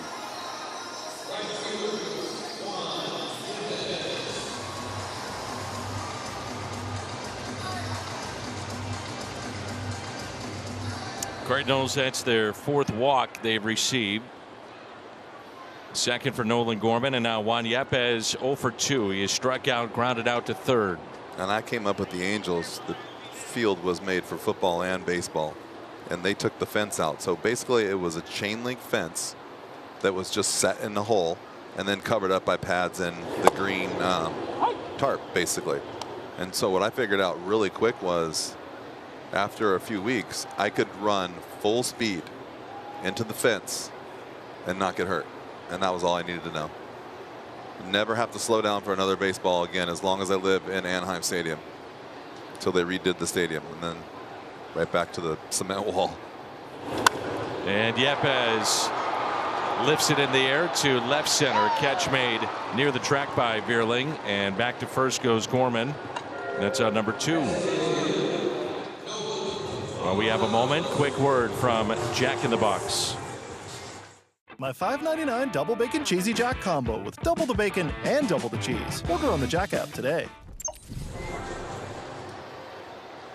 There's Nolan Arenado. single off the second base bag. Back in the second inning, it was hit by a pitch. If things continue to go in this direction for the Cardinals offensively, you try all the shaking up you want, but then you got to start saying, where are we at with guys in the minor leagues that are maybe tearing it up, and is it time to bring them up? I mean, sometimes you have to do that. Yeah, and that's what that does is you then risk you're going to have to lose somebody. That's right. And somebody's going to be, you know, there's a couple of people down there that are not on the 40-man, and you have to use that once in a while, and then so you have to give up something at the big league level, and that's when it starts to become tough, especially because of the injuries added to it. It's not like you have your 25 guys or 26 guys that you broke camp with and they're not playing well. You have to, you know, the worst case scenario is you would shift somebody to the 60-day, and you don't really have anyone else to do that with. So yeah, you're getting into a spot where if you need an extra player, you're going to lose somebody. Ripped and foul off the bat of Arenado. 1-2. Like I said, I feel like, you know, for the team, and I'm sure for the front office, the All-Star break right now cannot come fast enough. Agreed. There's sometimes you don't want it to come, and there's sometimes you really need it to hurry up, and this is one of those times. Sure, they can turn it around in the next day or two and take off again, but injury-wise, I think some days off would really, really help this team. Fouled back. Nolan Gorman is at first base. It's his second multi-walk game of the season. He's actually had 8 walks in his last 9 games. Nolan Arenado hitting .255 against the lefties.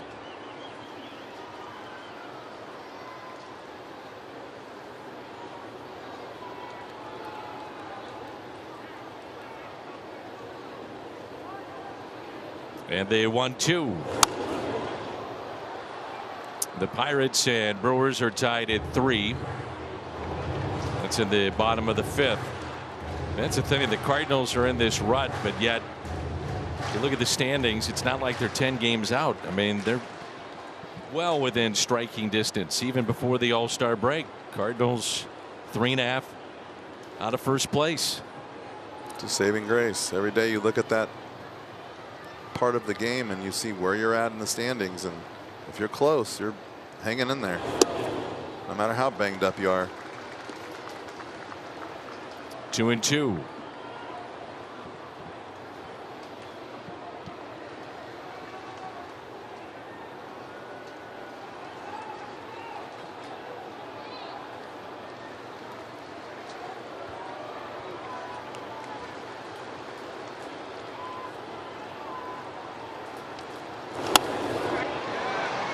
Hit to short and a force play at second. 3-1 as we head to the 6th inning here at Busch. To tomorrow's game, a reminder, it's a 6:15 at first pitch. Our Budweiser What's on Tap, so we'll be on the air at 5:30.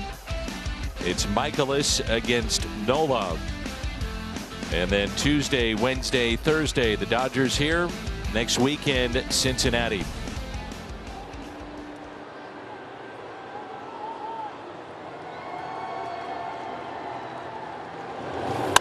First pitch to JT Realmuto is a ground out to short. The 3 that the Dodgers will be throwing against St. Louis are combined 21-2. Mitch White, Tony Gonsolin, he's 11-0. Tyler Anderson, the lefty, is 9-1. Not really what you want to hear. Thanks for the bad news, Jimmy. It's a challenge, though. Every day's a challenge. That's how you have to look at it. Cannot shy away from it. But thanks again. Making it harder to sleep at night.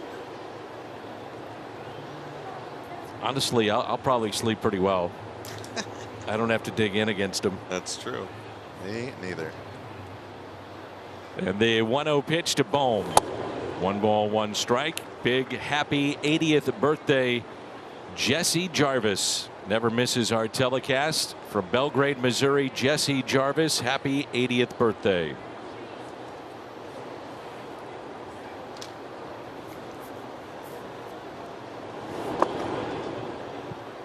got one of those I forgot to mention, Danny. Happy 17th birthday to Jordan Miller.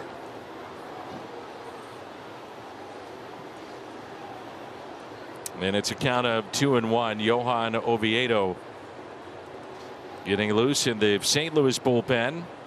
And pitch number 90. Out of play. I mean, that is the way you have to look at it. It's a challenge, and at this level, believe me, no one cares what you're doing. They don't care if you're struggling. They compete. No one cares. No, that is the truth. Tell you what, this young man right here, 25 years old, looked like he's going to be a good player, getting better daily. Just looks like he has a good approach to the game. You said something about the throwing errors. Get that, or the errors in general, but that's all part of it. I think that's a big spotlight out there at third base for the Philadelphia Phillies. He was a 3rd overall pick in the 2018 draft, and a swing and a miss. Palante was strikeout number 4. Even a bigger spotlight when you're a first-round pick. You bet. Chevy pitch tracks, and out number 2 here in the 6th.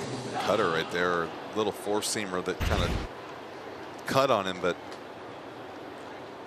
good pitch. Right, you could see, like, guys when they take that swing, they can see the spin, but you can't quite tell the velocity until it's too late. You try to stay inside it and just right past you. It's like the old backup slider. And a breaking ball and a strike to Bryson Stott. Rounded back to Palante, and also a base hit to right.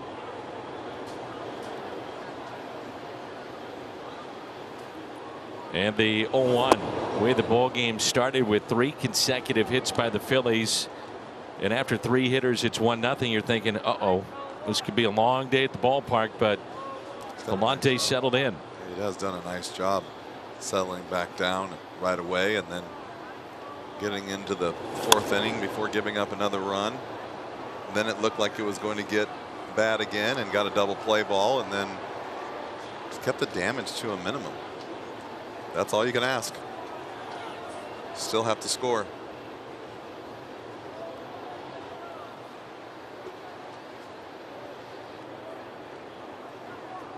Cardinals will have Dickerson, Pujols, and Nootbaar coming up. And the 1-2.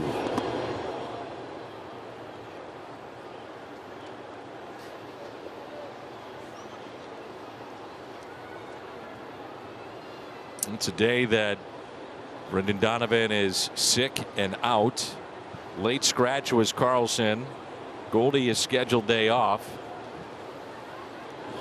You're missing O'Neill. You're missing Bader. You're missing Yachty. So it's pretty big names not playing here today, and it's been a tough struggle for the Cardinals here recently. Obviously, the loss of Flaherty was big.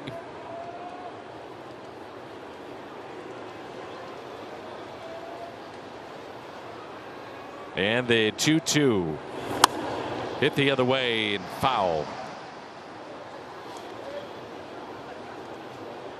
Great swing right there for 2 strikes. See what he did right there? Just really slowed everything down, gave himself up to try to put the ball in play. Don't see a lot of that anymore.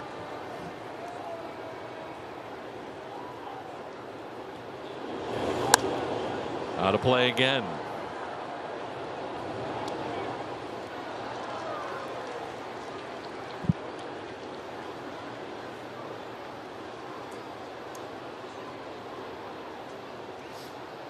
And pitch number 100 coming up from Palante, and it's a base hit into right.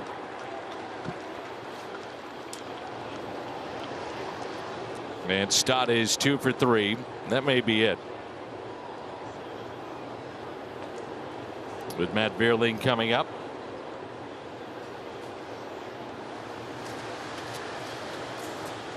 And Ali will make the change here. So the 2-out single by Stott, and Palante not quite able to get through 6, but 5 2/3. Really not that bad of a job, I'll tell you what. Not a losing effort by any means. Oviedo coming on when we come back.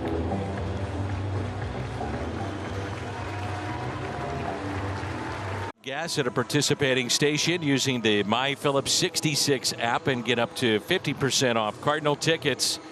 And for more information, visit phillips66gas.com/Cardinals. 5 2/3 from Andre Pallante in this game. 9 hits. He strikes out 4, gives up 3 runs. He is responsible for Stott at first base. 1 walk, and he strikes out 4 along the way. 100 pitches. And he basically, you know, you'd like to have everyone throw a shutout every day, but you can't have it. So you scatter 9 hits, 3 runs only.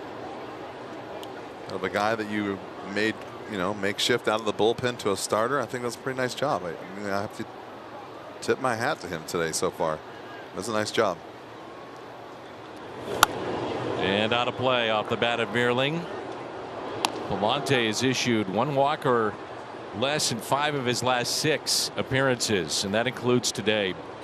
He had 16 walks in his first 34 2/3, so getting better controlling the strike zone and giving the Cardinals a chance to win this game. I mean, you have a complete game, you don't score on Friday night. You have 8 scoreless yesterday and only 3 through potentially 6 innings here today. Got to be winning some of those. Staff is doing a nice job. And the 0-2 runner goes and hit out of play.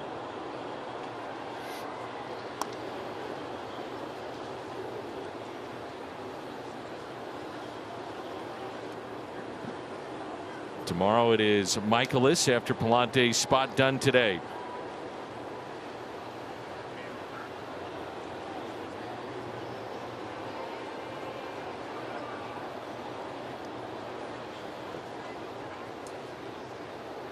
And a long look. Oviedo is ready with the 0-2 instead of check on Bryson Stott. He's got 3 steals this year.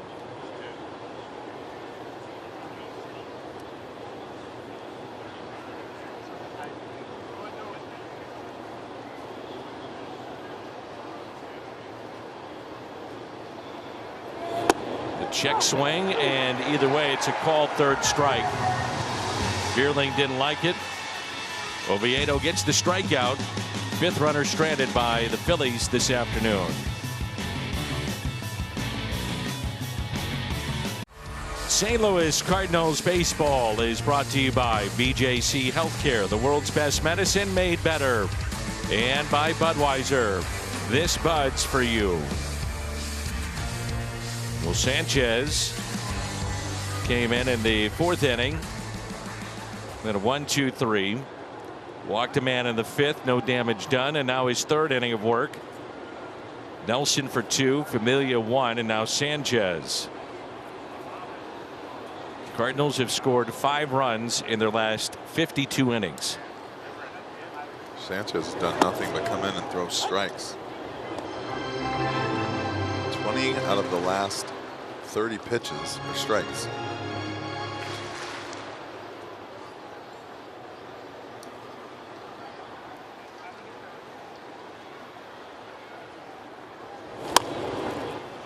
On the ground to the second baseman Munoz, and he makes the play.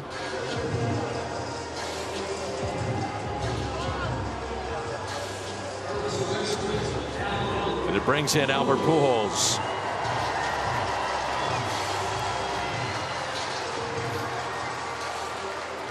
Albert a single to left and then grounded into a double play, hitting .289 against lefties, 2 home runs. And a shift for the Phillies on the left side. Ball 1. A rare start at first base today for Albert Pujols.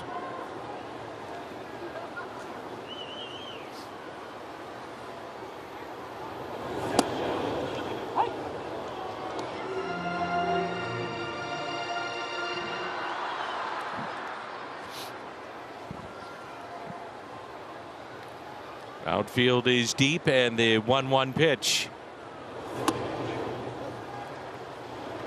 2-1.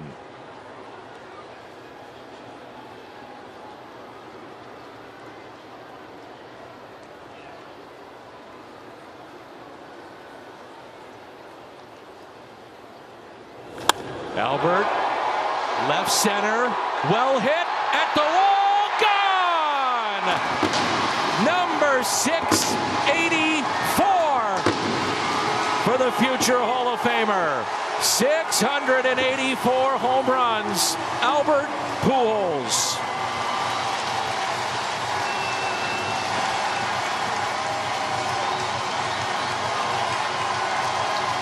He is now tied with Stan the Man. 1,377 career extra base hits. The amazing number 5 here in St. Louis. Third all-time in the history of the game with 1,377 extra base hits.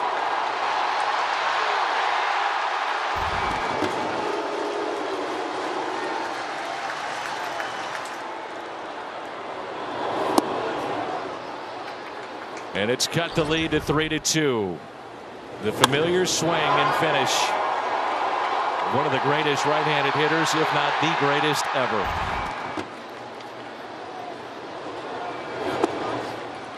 Some chills right there, huh? It's pretty cool. Love it.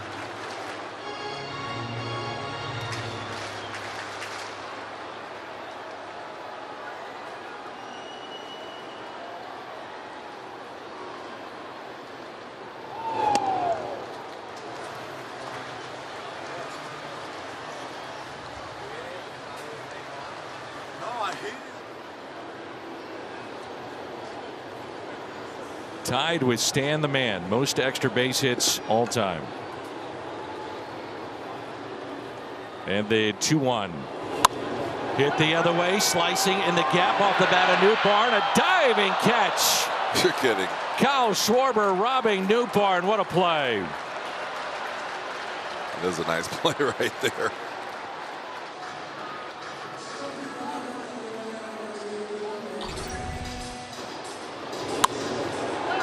When you catch yourself watching the wrong guy. I was watching the left center fielder thinking, oh, he's got himself a hit. Comes Schwarber out of nowhere. It's a nice play for the big guy.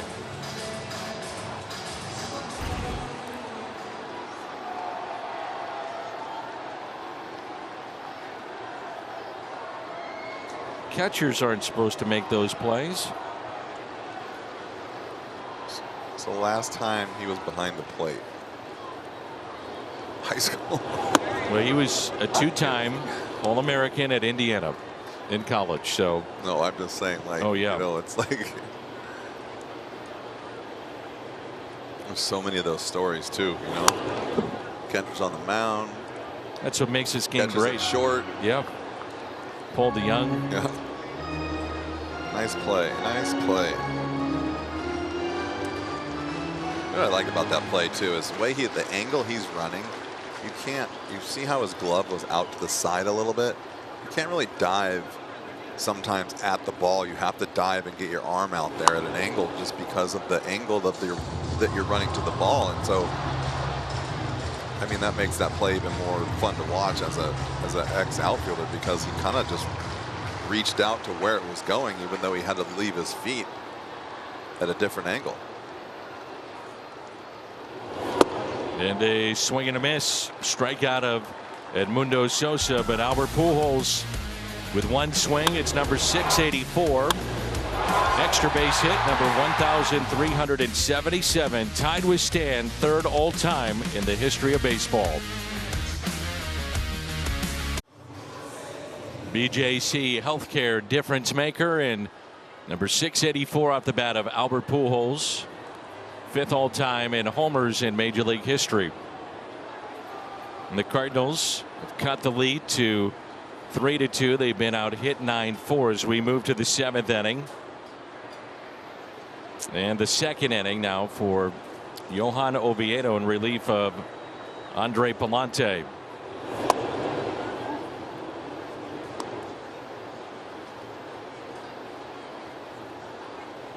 Pujols also playing in game number 3019. He's 7 away from Stan the Man and Eddie Murray. Popped up. Albert giving chase near the dugout. Everybody in that dugout saying, Hold up, Albert. Out of play. It was also his 1,884th run, and he is 5 away from Lou Gehrig.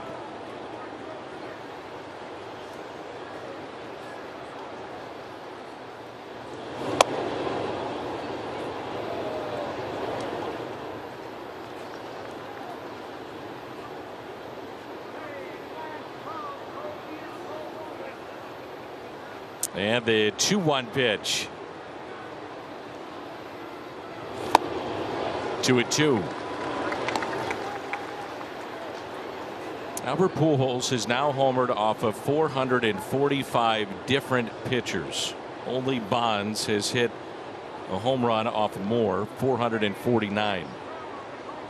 That in itself is incredible too. 445 different guys that you've taken deep. That's amazing. They used to say when I first came up, oh, I got that guy in my book. Albert's got a big book. I'd say so. Lots of pages in that book. Lined on a hop. Nice play. Tommy Edman. High throw. The stretch by Albert.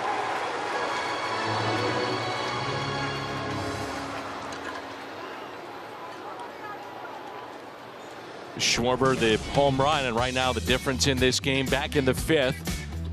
And this number 28 for Schwarber. He's got 2 hits in the game, 2 runs scored, and his 57th run batted in. Those 28 home runs leads the National League. So 1 out and nobody on. I think Munoz may have clipped the back of Albert Pujols running by. He's okay. He checked on Munoz as well. Interesting. I did not see that. It's a crowd of 36,112. 36112.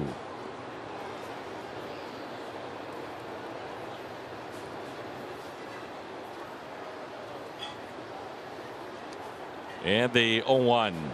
I told you I thought that the runs scored thing was pretty impressive. And he's not even in the top 10 yet.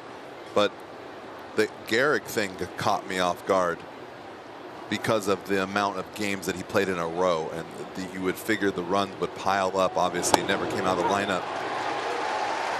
Luke Gehrig had only 9,665 plate appearances to score all those runs. That's right. Albert's got 12,800. That's one of the big differences, that's right? Crazy.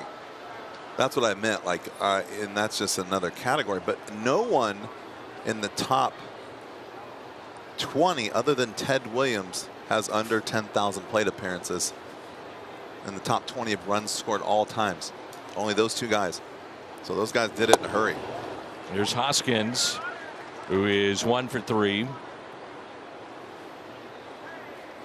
Oviedo has seen 3 and gotten 3 outs, 2 strikeouts. A shift on the left side.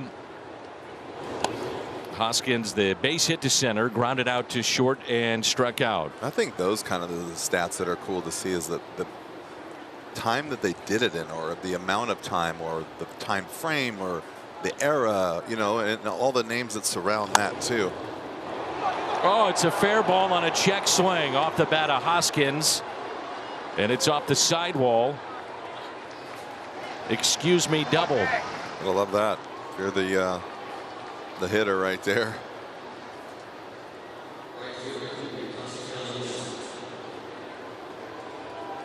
That is a line drive off the right field wall in the book tomorrow. Got it. Good pitch down and away.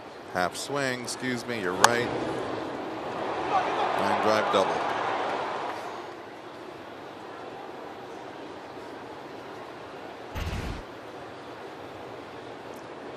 Here's Nick Castellanos as an RBI single to left back in the 1st inning, grounded out to 3rd and fly to right. Strike 1. 10th hit for the Phils, and they lead it 3-2.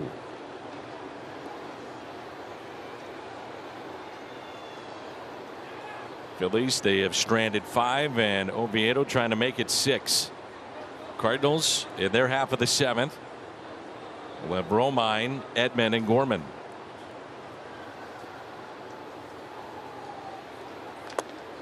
A ball and a strike.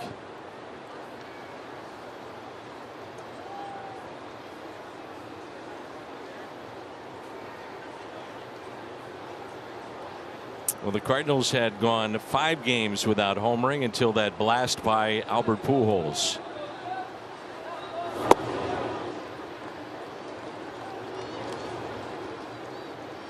I don't know why that run scored thing, it blows me away. That's just cool to see. Only 11 guys in the top 40, Danny, have less than 10,000 plate appearances. Only 11. Everyone has had a long time to get there.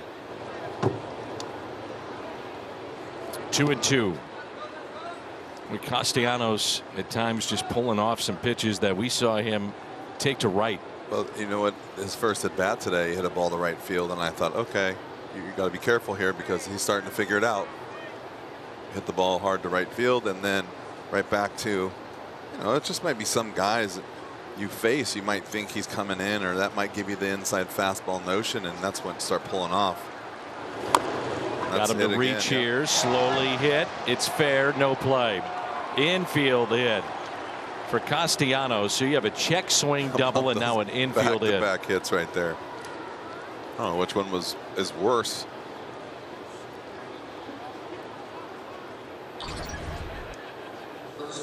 Got him way out front, got him pulling off, did your job.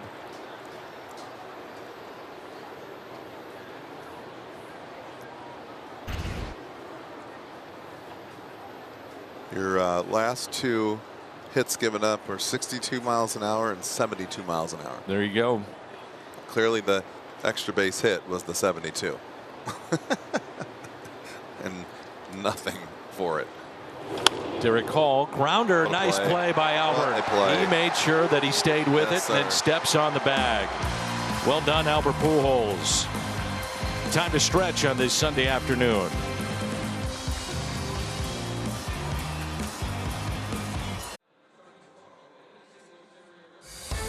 This Caprati telecast presented by authority of the St. Louis Cardinals and not to be reproduced or retransmitted in any form, and the accounts and descriptions of this game may not be disseminated without the express written consent of the St. Louis Cardinals.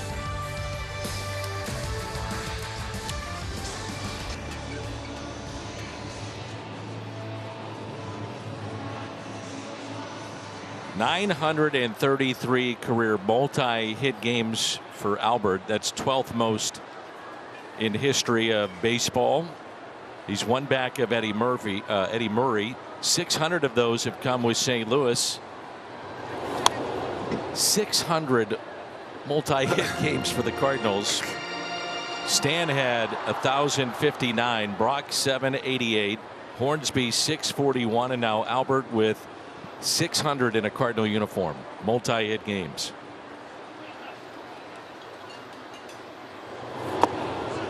Sanchez came in the 4th. Nelson started, went 2 innings, gave up a run. Familia the 3rd. And now Sanchez, Gateway Honda home run inning. Cardinals hit a home run. The Gateway Honda dealers donate $1,000 to the Make-A-Wish Foundation of Missouri.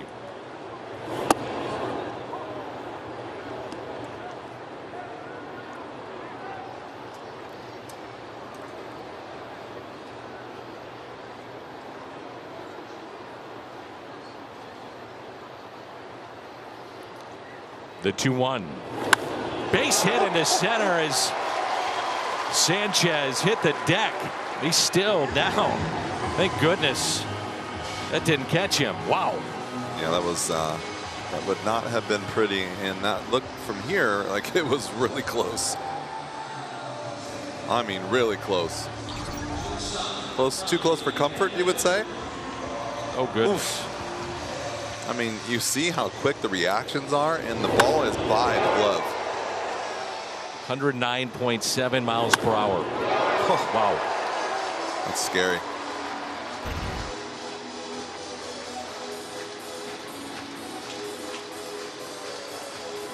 They've had Andrew Bellotti throwing in their pen, a right-hander. And that's going to be it for the lefty, Christopher Sanchez. Phillies go to their pen in a 3-2 game. And that'll be next Saturday when the Reds are here. And 25,000 fans ages 16 and older take home a mystery jersey featuring nicknames of various great Cardinals. It's courtesy of Maryville University, and tickets at cardinals.com/promotions. There's Andrew Bellotti, his 32nd appearance. Saw him last weekend.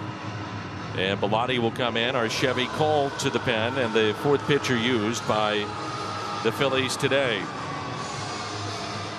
So it's back to the top of the lineup. Tommy Edman, who was struck out, grounded out, and hit one to the track. He is 0 for 3.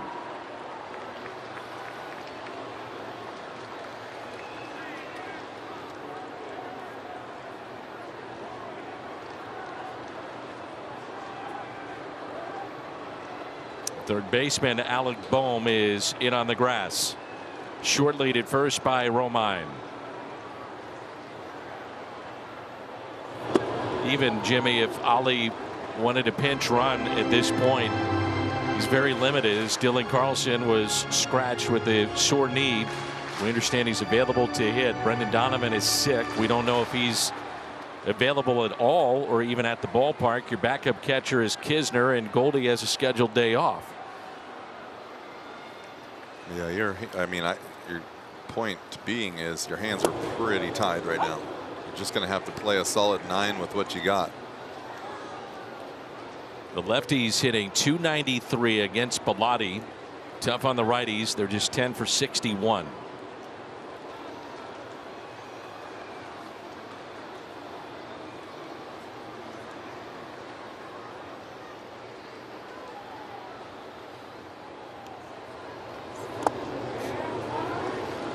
Two balls and a strike.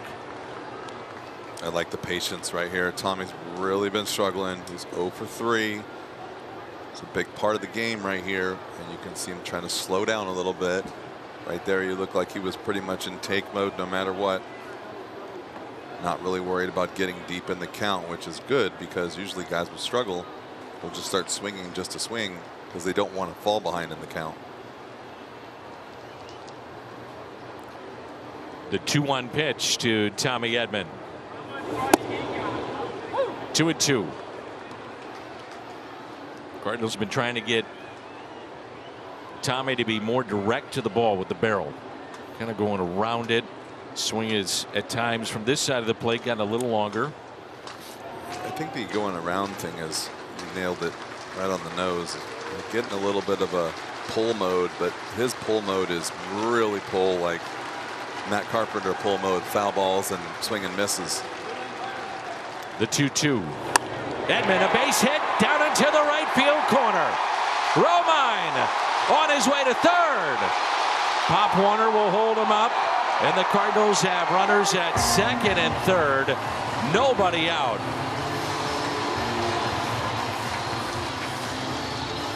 What I like about this is, even though he's still in pulling the ball, that's what he does, but the patience pays off. Sees a couple extra pitches and then gets a pitch to hit. I mean, that is just good hitting right there. Got a pitch he can handle.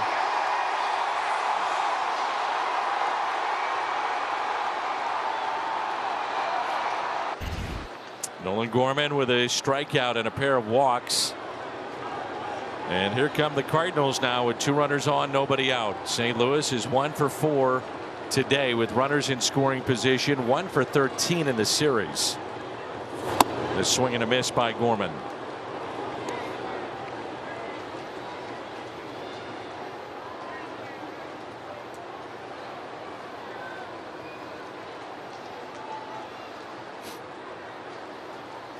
Third baseman now a step or two in off the line.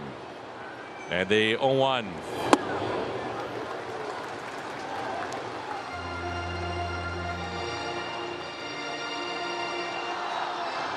Edman's first extra base hit since a double against Miami on the previous homestand.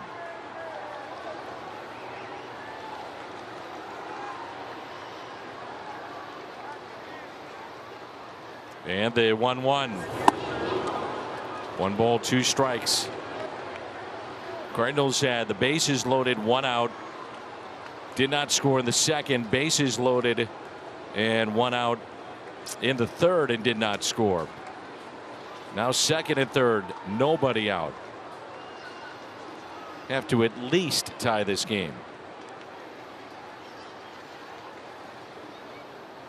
And the 1-2. Take.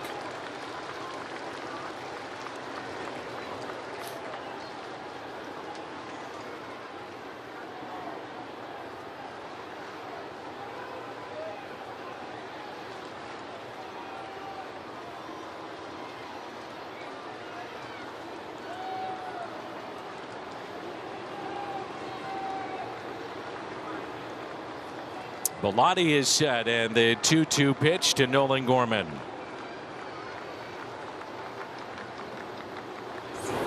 Three and 2. Juan Yepez on deck. So good at bat too. I guarantee you he is feeling massive amount of pressure to get this run in. But to be able to take a couple of those pitches is tough on a 22-year-old kid. Runner at third, less than 2 outs.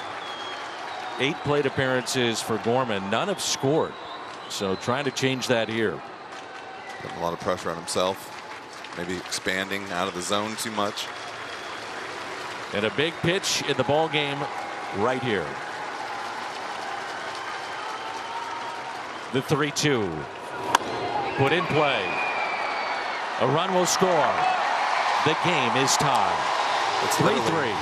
All you need right there. That's it. That's all you need to do. And by pulling it to the right side, it advances Tommy Edman to third base with just 1 out.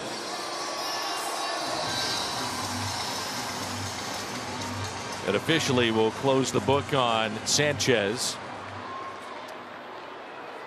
3+, 2 runs, 2 hits, 1 strikeout, walked a man, and gave up the home run to Pujols.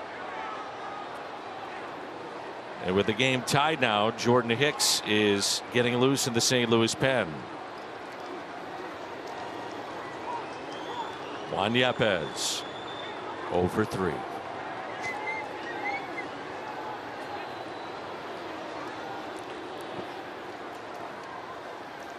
Infield is in. Strike 1.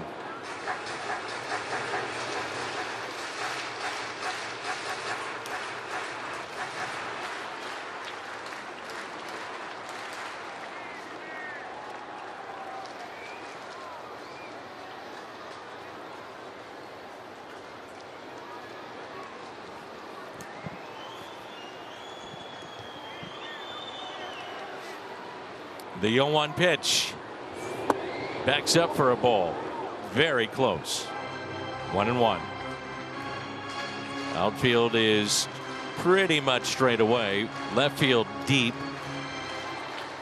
Center fielder Bierling shading Yepez a bit towards right center. Now moving towards dead center field. And the 1-1. That is a fair ball, and Yepez is out. Didn't run, he's out. I think that hit something. I think it hit him, hit something. I think that's what he's trying to say. I think it even might have bounced up and hit him in the chest. I don't think so. That's a fair ball.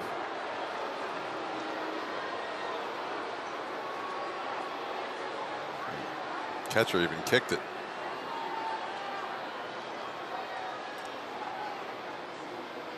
You're right. No, that's a fair ball. He gone. You're right. You got it. You saw it. You called it.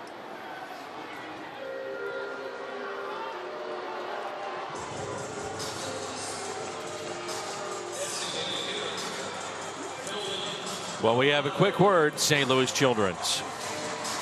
St. Louis Children's Hospital. the only place where Washington University physicians have gathered from across the globe, discovering and developing life-changing treatments for kids. And now you can be really careful with Arenado. Dickerson on deck. Nolan with 2 outs, hitting .294. Tommy Edman, your runner at third base. And that's taken low. I don't know about you, Jimmy. I would not give Arenado anything to swing at. Take my chances with Dickerson. I am with you on that one.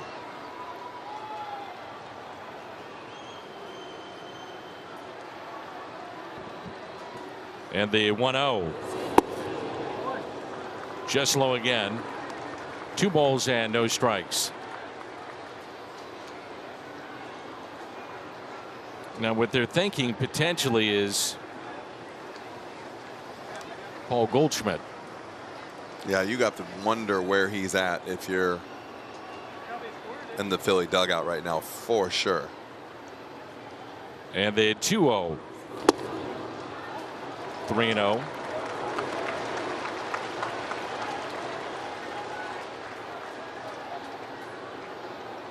You know what I like about this, as far as from just watching Arenado, he's kind of thinking along with it, but it's buying him some breaking balls to take really good looks at.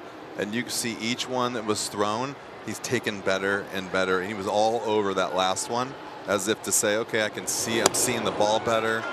You know, sometimes you have those at bats, those aha moments where it doesn't matter if you're swinging, but if you take a pitch and you go, that felt better, that gives you something to build on. Sure.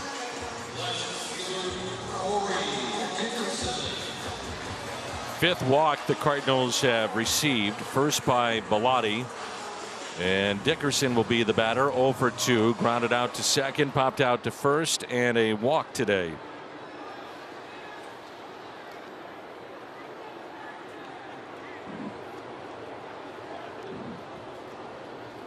His average at 184, and they need something out of Corey Dickerson.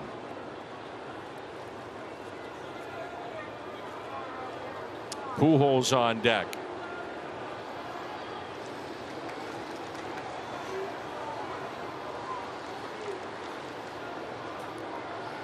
And the first pitch. Just low. He's not getting that low call at all. No, it's not been a strike much today at all. You're right. So runners at first and third with 2 outs. Inning started with Romine a base hit to center. Tommy Edman the double into right. Gorman a ground out with second and third. Picked up a run batted in. Yepes tagged by Realmuto on a ball out in front of the plate. Arenado walked, and the 1-0 pitch to Dickerson. Fouled back.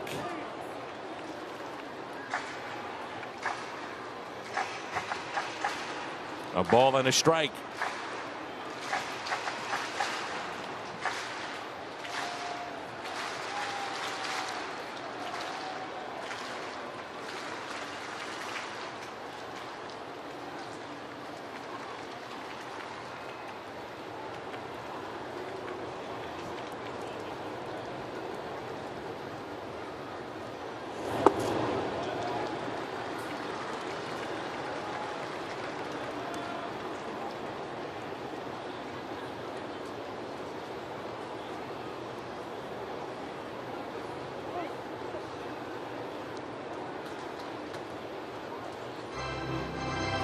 Two and 1 the count. Hicks is ready to go for the Cardinals in the 8th inning. Realmuto, Bohm, and Stott due up. Another tight game between these two teams here at Busch Stadium.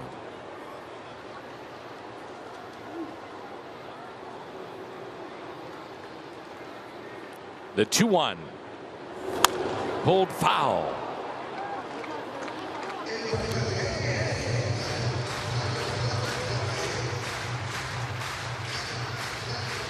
And it's 2-2.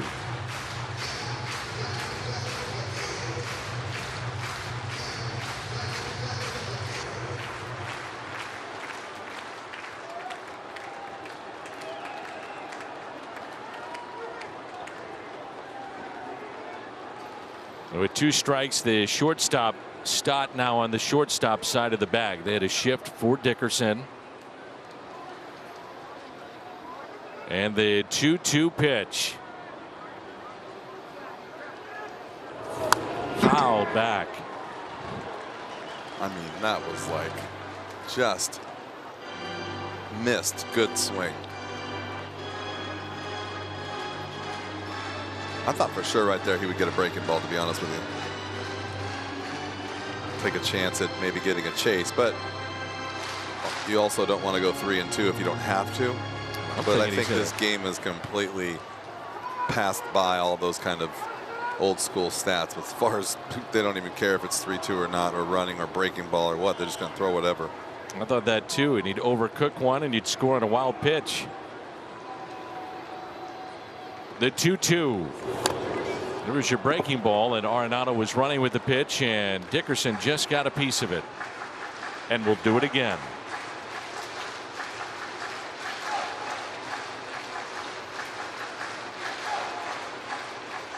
A lot going on there.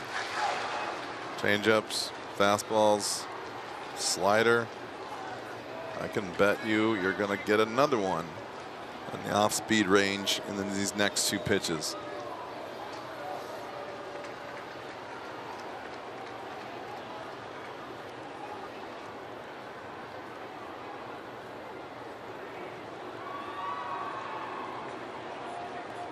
And Bilotti trying to get the sign he wants from Realmuto. He has it.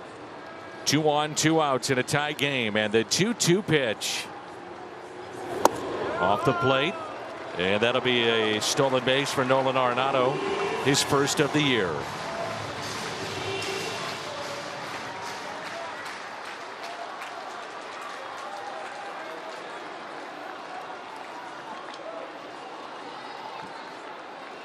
Nobody throwing in the bullpen right now for the Phillies. He wouldn't dare walk Dickerson and bring Albert up. I wouldn't be surprised with the breaking ball, though. That's what I was saying before. I think that this day and age, everyone's trying to make you chase. 3-2. It was. Bierling wants it, has it. Cardinals trying to pair, but they've tied it up. The Phillies, the Cardinals on a Sunday afternoon. With Miles Michaelis burning sage for good luck. As Jim Hayes reported, trying to turn things around, and so far so good as Albert went deep. Thank God for that Jim Hayes getting us that story. We would have never known that they had some good luck coming their way. Will it continue? 3-3 our score. Schwarber is hit a home run here today, as well as Albert Pujols. Schwarber number 28. And it's Jordan Hicks against JT Realmuto, then Bohm and Stott. So again, another close game late in our Chevy call to the pen. And again, the Cardinals have had a number of opportunities to score with the runner at third, less than 2 outs. They haven't done it. Twice they have had the bases loaded, 1 out, didn't score. They just had second and third, nobody out, got 1 run out of it. Realmuto is walked, grounded into a double play, and grounded out to short. The 1-1 pitch. Fastball taken high at 97. See, like the first pitch, I think the first pitch was what, 92 maybe? I don't know why I just blanked on that. I was going to tell you something. I think it was 98. Never mind. I was saying I noticed he looked up there, and I thought maybe he thought he was, you know, when you think you're throwing harder than you are, or like what he said, he gets a good read off the velocity. Albert is over, and watch it, Albert. Be careful. Oh, that wind took that ball. I don't know where that came from. That thing really took off at the end. Anyway, as I was saying, is like I feel like sometimes you see that, and the guys that do have good velocity think, oh man, that's not coming out of my hand the way I want it to. And then you saw 1 mile an hour slower, but the ball not even close to the strike zone. So sometimes free and easy is obviously a lot better than trying to load up and overthrow. Packy Naughton is getting loose in the St. Louis bullpen. The 2-2 is a little bit high. A little buckle right there.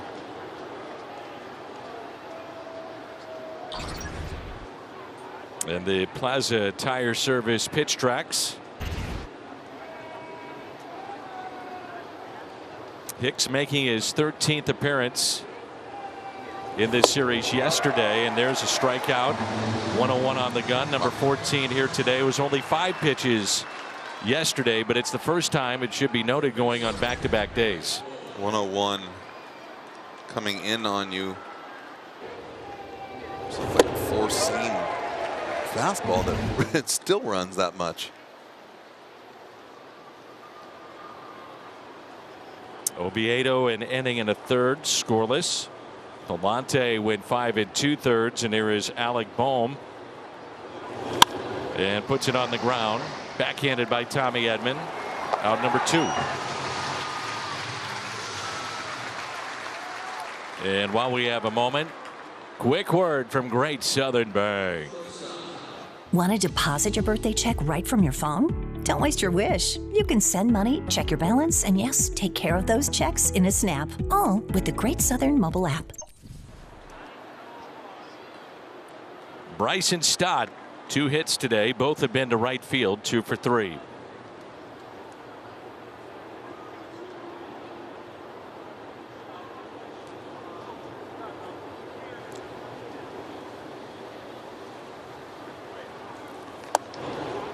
And a strike coming up for the Cardinals. Albert Pujols, who homered last time up. Sir Anthony Dominguez getting loose in the pen. And the 0-1. Now 0-2.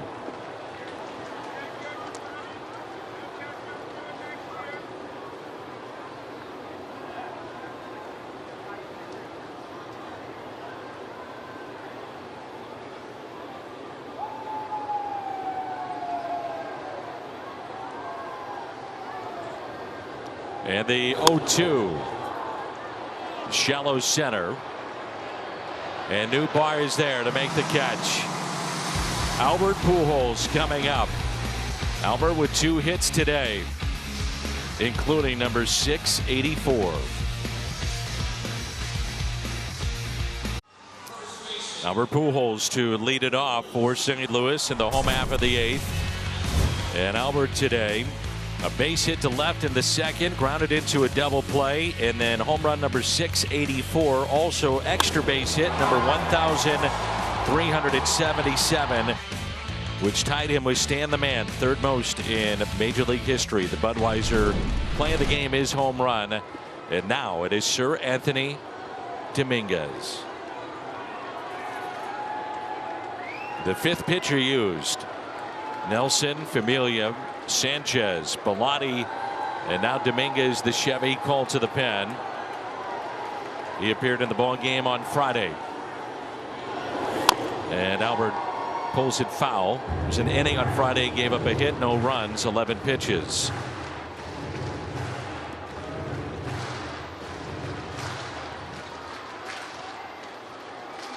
Right-handers hitting just 147 against this tough right-hander, the Phils, Dominguez. He's been outstanding. Off the end of the bat, and it's a count of 0-2. At Tommy John a couple of years ago, and it took a while. He said it took about 29 to 30 months for him to really get the good feel back in it, and now he feels healthy again. Well, I was talking to one of the front office personnel, and they believed that him being in the very back of this bullpen was one of the key factors to turning this team around. Yeah, it's one of the first things mentioned after the firing of the manager, and that was the second thing out of the mouth, was putting this guy back in the back of the bullpen. Outfield is deep, and it's a count of 2-2. It's a good take right there. That's the pitch that Albert was swinging at the beginning of the year. He was trying to make sure he got the bat out in front. Felt like he was trying to pull the ball too much, and he was swinging at that pitch a lot. That's a great take right there. It's a positive take too, because he's seen the ball a little bit better. That same pitch right there. I mean, you're going to get obviously matchups that are not great for each hitter, including a guy like Albert. But when you get yourself out because you're trying to do a little too much, that's when you have to kind of slow yourself down. And that's a nice job so far against this guy too. A tough guy. 3-2 ripped out to left. And it's a 3-hit day for Albert Pujols. And isn't it amazing? If you can take certain pitches, we talk about this all the time, you can buy yourself a good hitting count and get a pitch to hit. And that's what hitting is all about. It turns into taking pitches versus hitting pitches. It's a great swing right here. 110 miles an hour off the bat of Albert Pujols, and his day is through. Dylan Carlson will pinch run, and a standing O for Albert.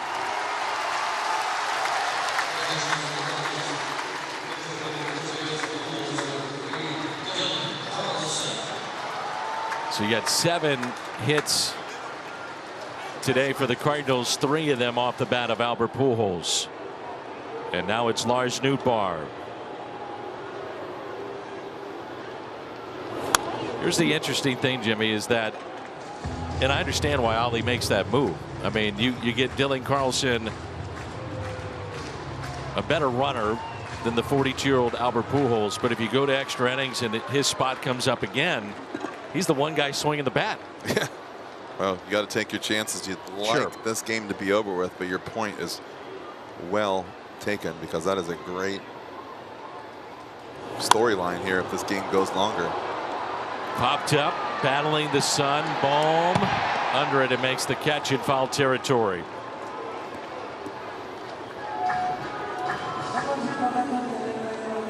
No, you look at this right here too. You have Nootbaar, Sosa, Romine.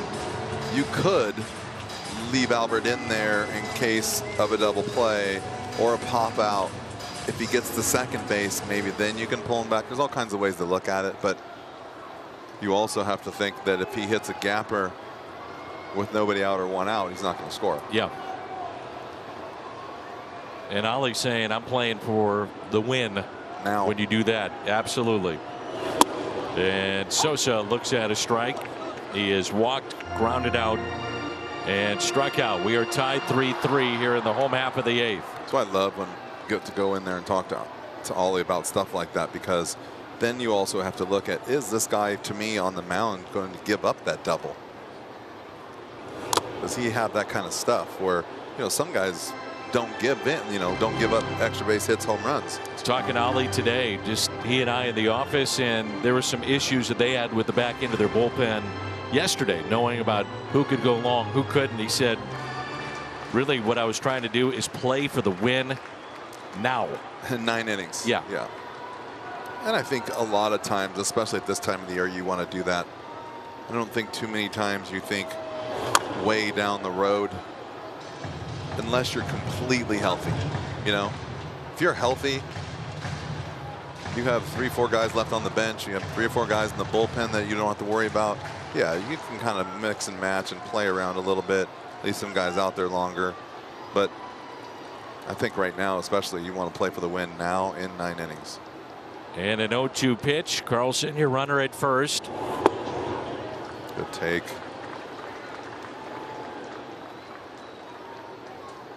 This is when you need that gapper from Sosa. He had the back-to-back triples against Miami. Got to do is hit a line drive over the shortstop head, and he probably has a triple. Just like that. Just a little bit to the left of the shortstop, and Carlson stopping at second base.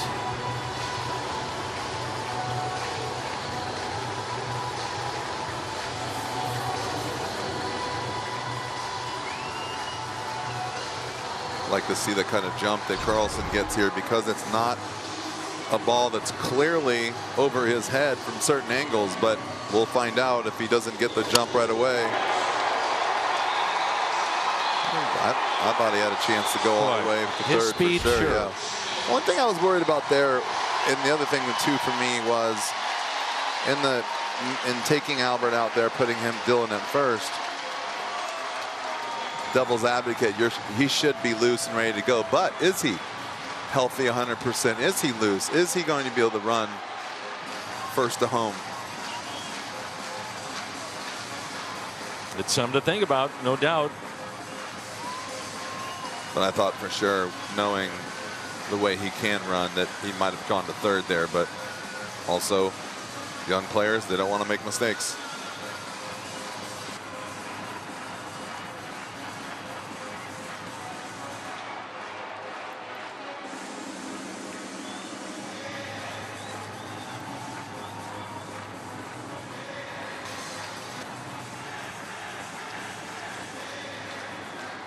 The other part of this too, you improve defensively with Goldie going to first. How about home run number 300? Make it a real special day. He's one shy. The pinch hitter Goldie with 2 on. Nice pick by Real Muto. At 100. Goldie hitting .411 with runners in scoring position. It's been a season high 10 games without a run batted in for Goldie. We're in the 8th of a 3-3 tie. And the 1-0. 2 balls, no strikes.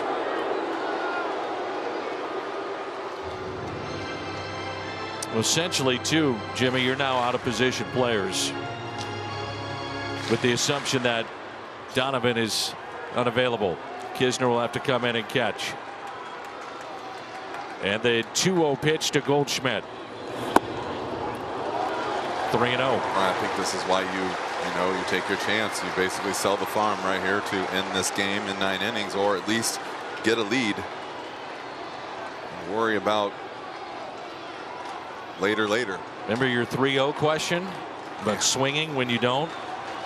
Why not right here? Let's find out. The 3-0 pitch inside, and he walked him, and the bases are loaded for Tommy Edman.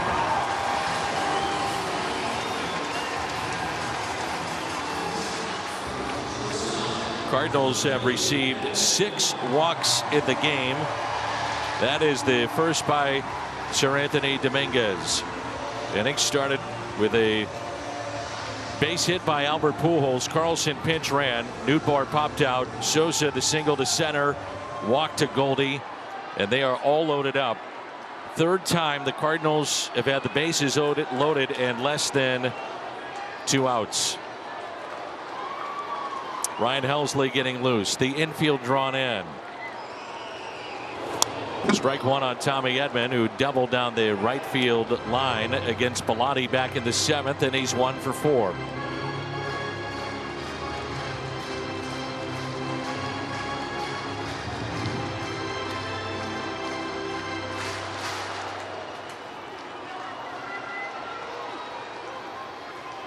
Cardinals with the bases loaded today, 0 for 3. I really don't care what his last 40 at bats are like. I'd love him being in this position right here. The 0-1. Ground ball foul.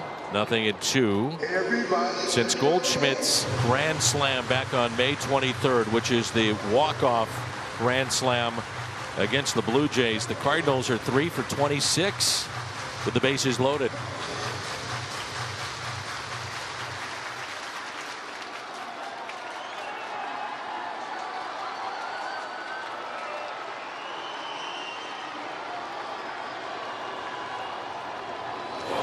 One and 2. They have 1 extra base hit with the bases loaded this year. That grand slam, no doubles. Cardinals and the Guardians, the only teams without a double with the bases loaded this year. And they 1-2. Edman with a fly ball into shallow right center. Racing in Veerling. The tag.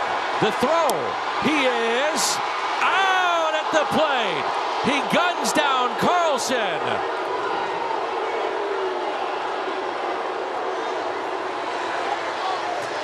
I thought he avoided the tag. I thought it was interesting that he slid past and reached with the hand, but then He's safe. Oh, he's safe. He is definitely safe. Cardinals will challenge, and St. Louis will have the lead. Definitely safe. It's a great slide, young man.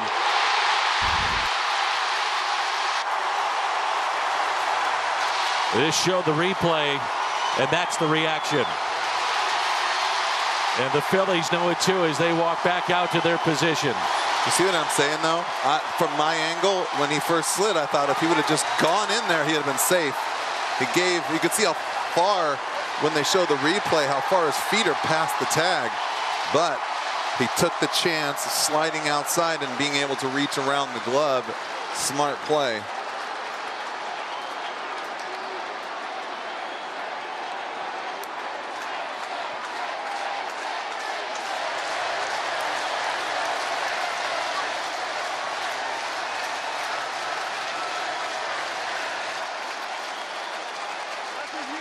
Play the plate. Be safe.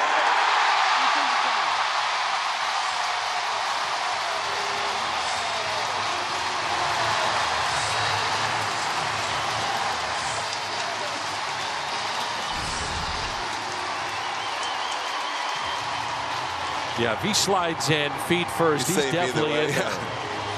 Ollie's reaction as he was watching the video board and the bench in that dugout. Tommy Edman brings in his 33rd, and it brings in Nolan Gorman, who has an RBI, and the Cardinals finally have a lead. It's 4-3 St. Louis here in the home half of the 8th with 2 outs and runners at the corners for Gorman, who's got a couple of walks, a strikeout, and a run batted in. And a bomb. Cardinals, by the way, are 18-5 when Tommy Edman picks up a run batted in, and the number's even better when he scores. He's such an important piece to this offense. Doesn't this game just blow you away sometimes? Wasn't that ball just way too shallow to tag up on and be safe, if you really think about it? I mean, he's charging, he's running full speed, he's shallow right center field, and still has to throw the ball perfect on the money. And the catcher actually, I think, went out and got it, which took longer to bring it back to the plate. 2 strikes on Gorman.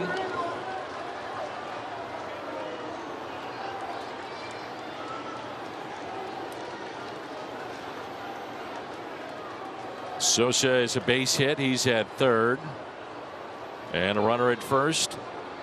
Goldschmidt, he is running, and the pitch is grounded to second. Cardinals strand a pair, but they pick up a lead.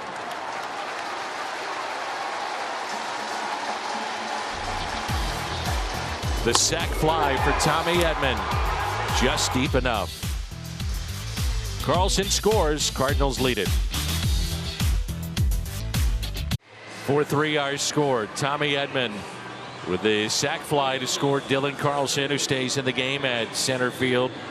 Lars Nootbaar goes to right. Yepez out. Goldie stays in. He's at first. And it is our Chevy call to the pen, back to back. So some of these relievers being pushed here, but they need it. Brian Helsley pitched yesterday, 6 of 9 in save opportunities. Cardinals have been shut out, nationally leading 10 times, but 7-2 following the shutout loss. So they need that here. Just a few changes for you.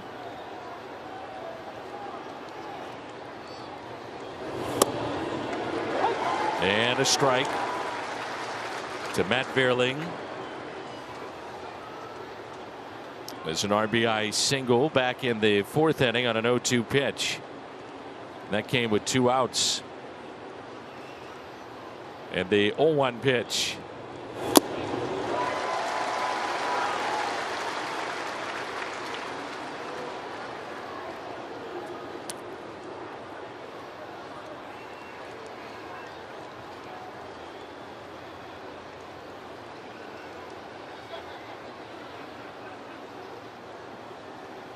The next.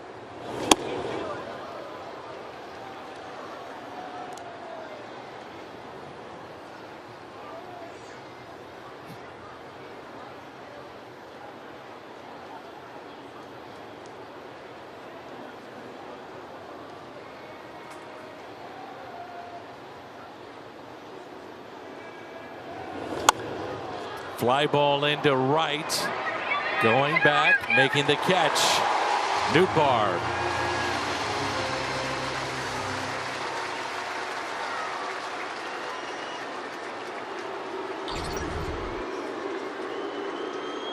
Check out Michael Jordan out there in right field with that tongue. And that's another reason why I love the fact that you can get into the closing role, that you keep the ball away from the guys that got popped right there. Because you have to be so perfect to leave the yard the opposite way. There's Didi Gregorius to pinch hit for Munoz.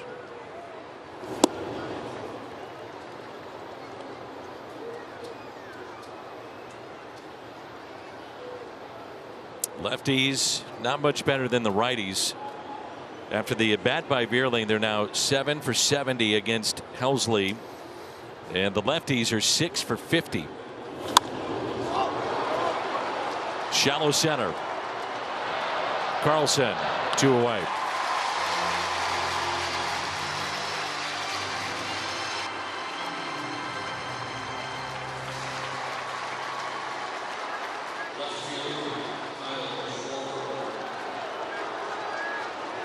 Still 1 to go, and he's already homered.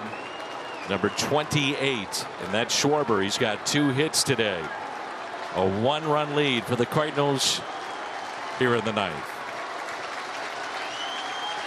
That's where you make the big bucks right here. Facing a guy like this with the game on the line on both sides.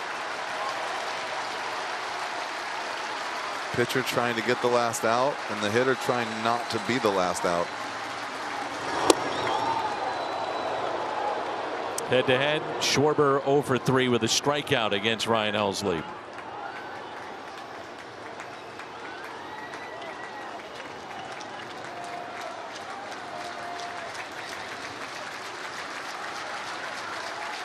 The 1-0.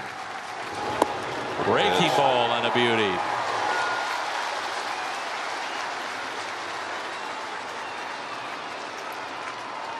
It's a big pitch right there.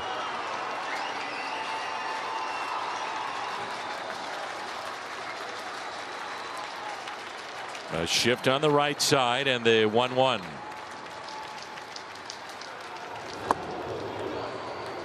.102 taken down.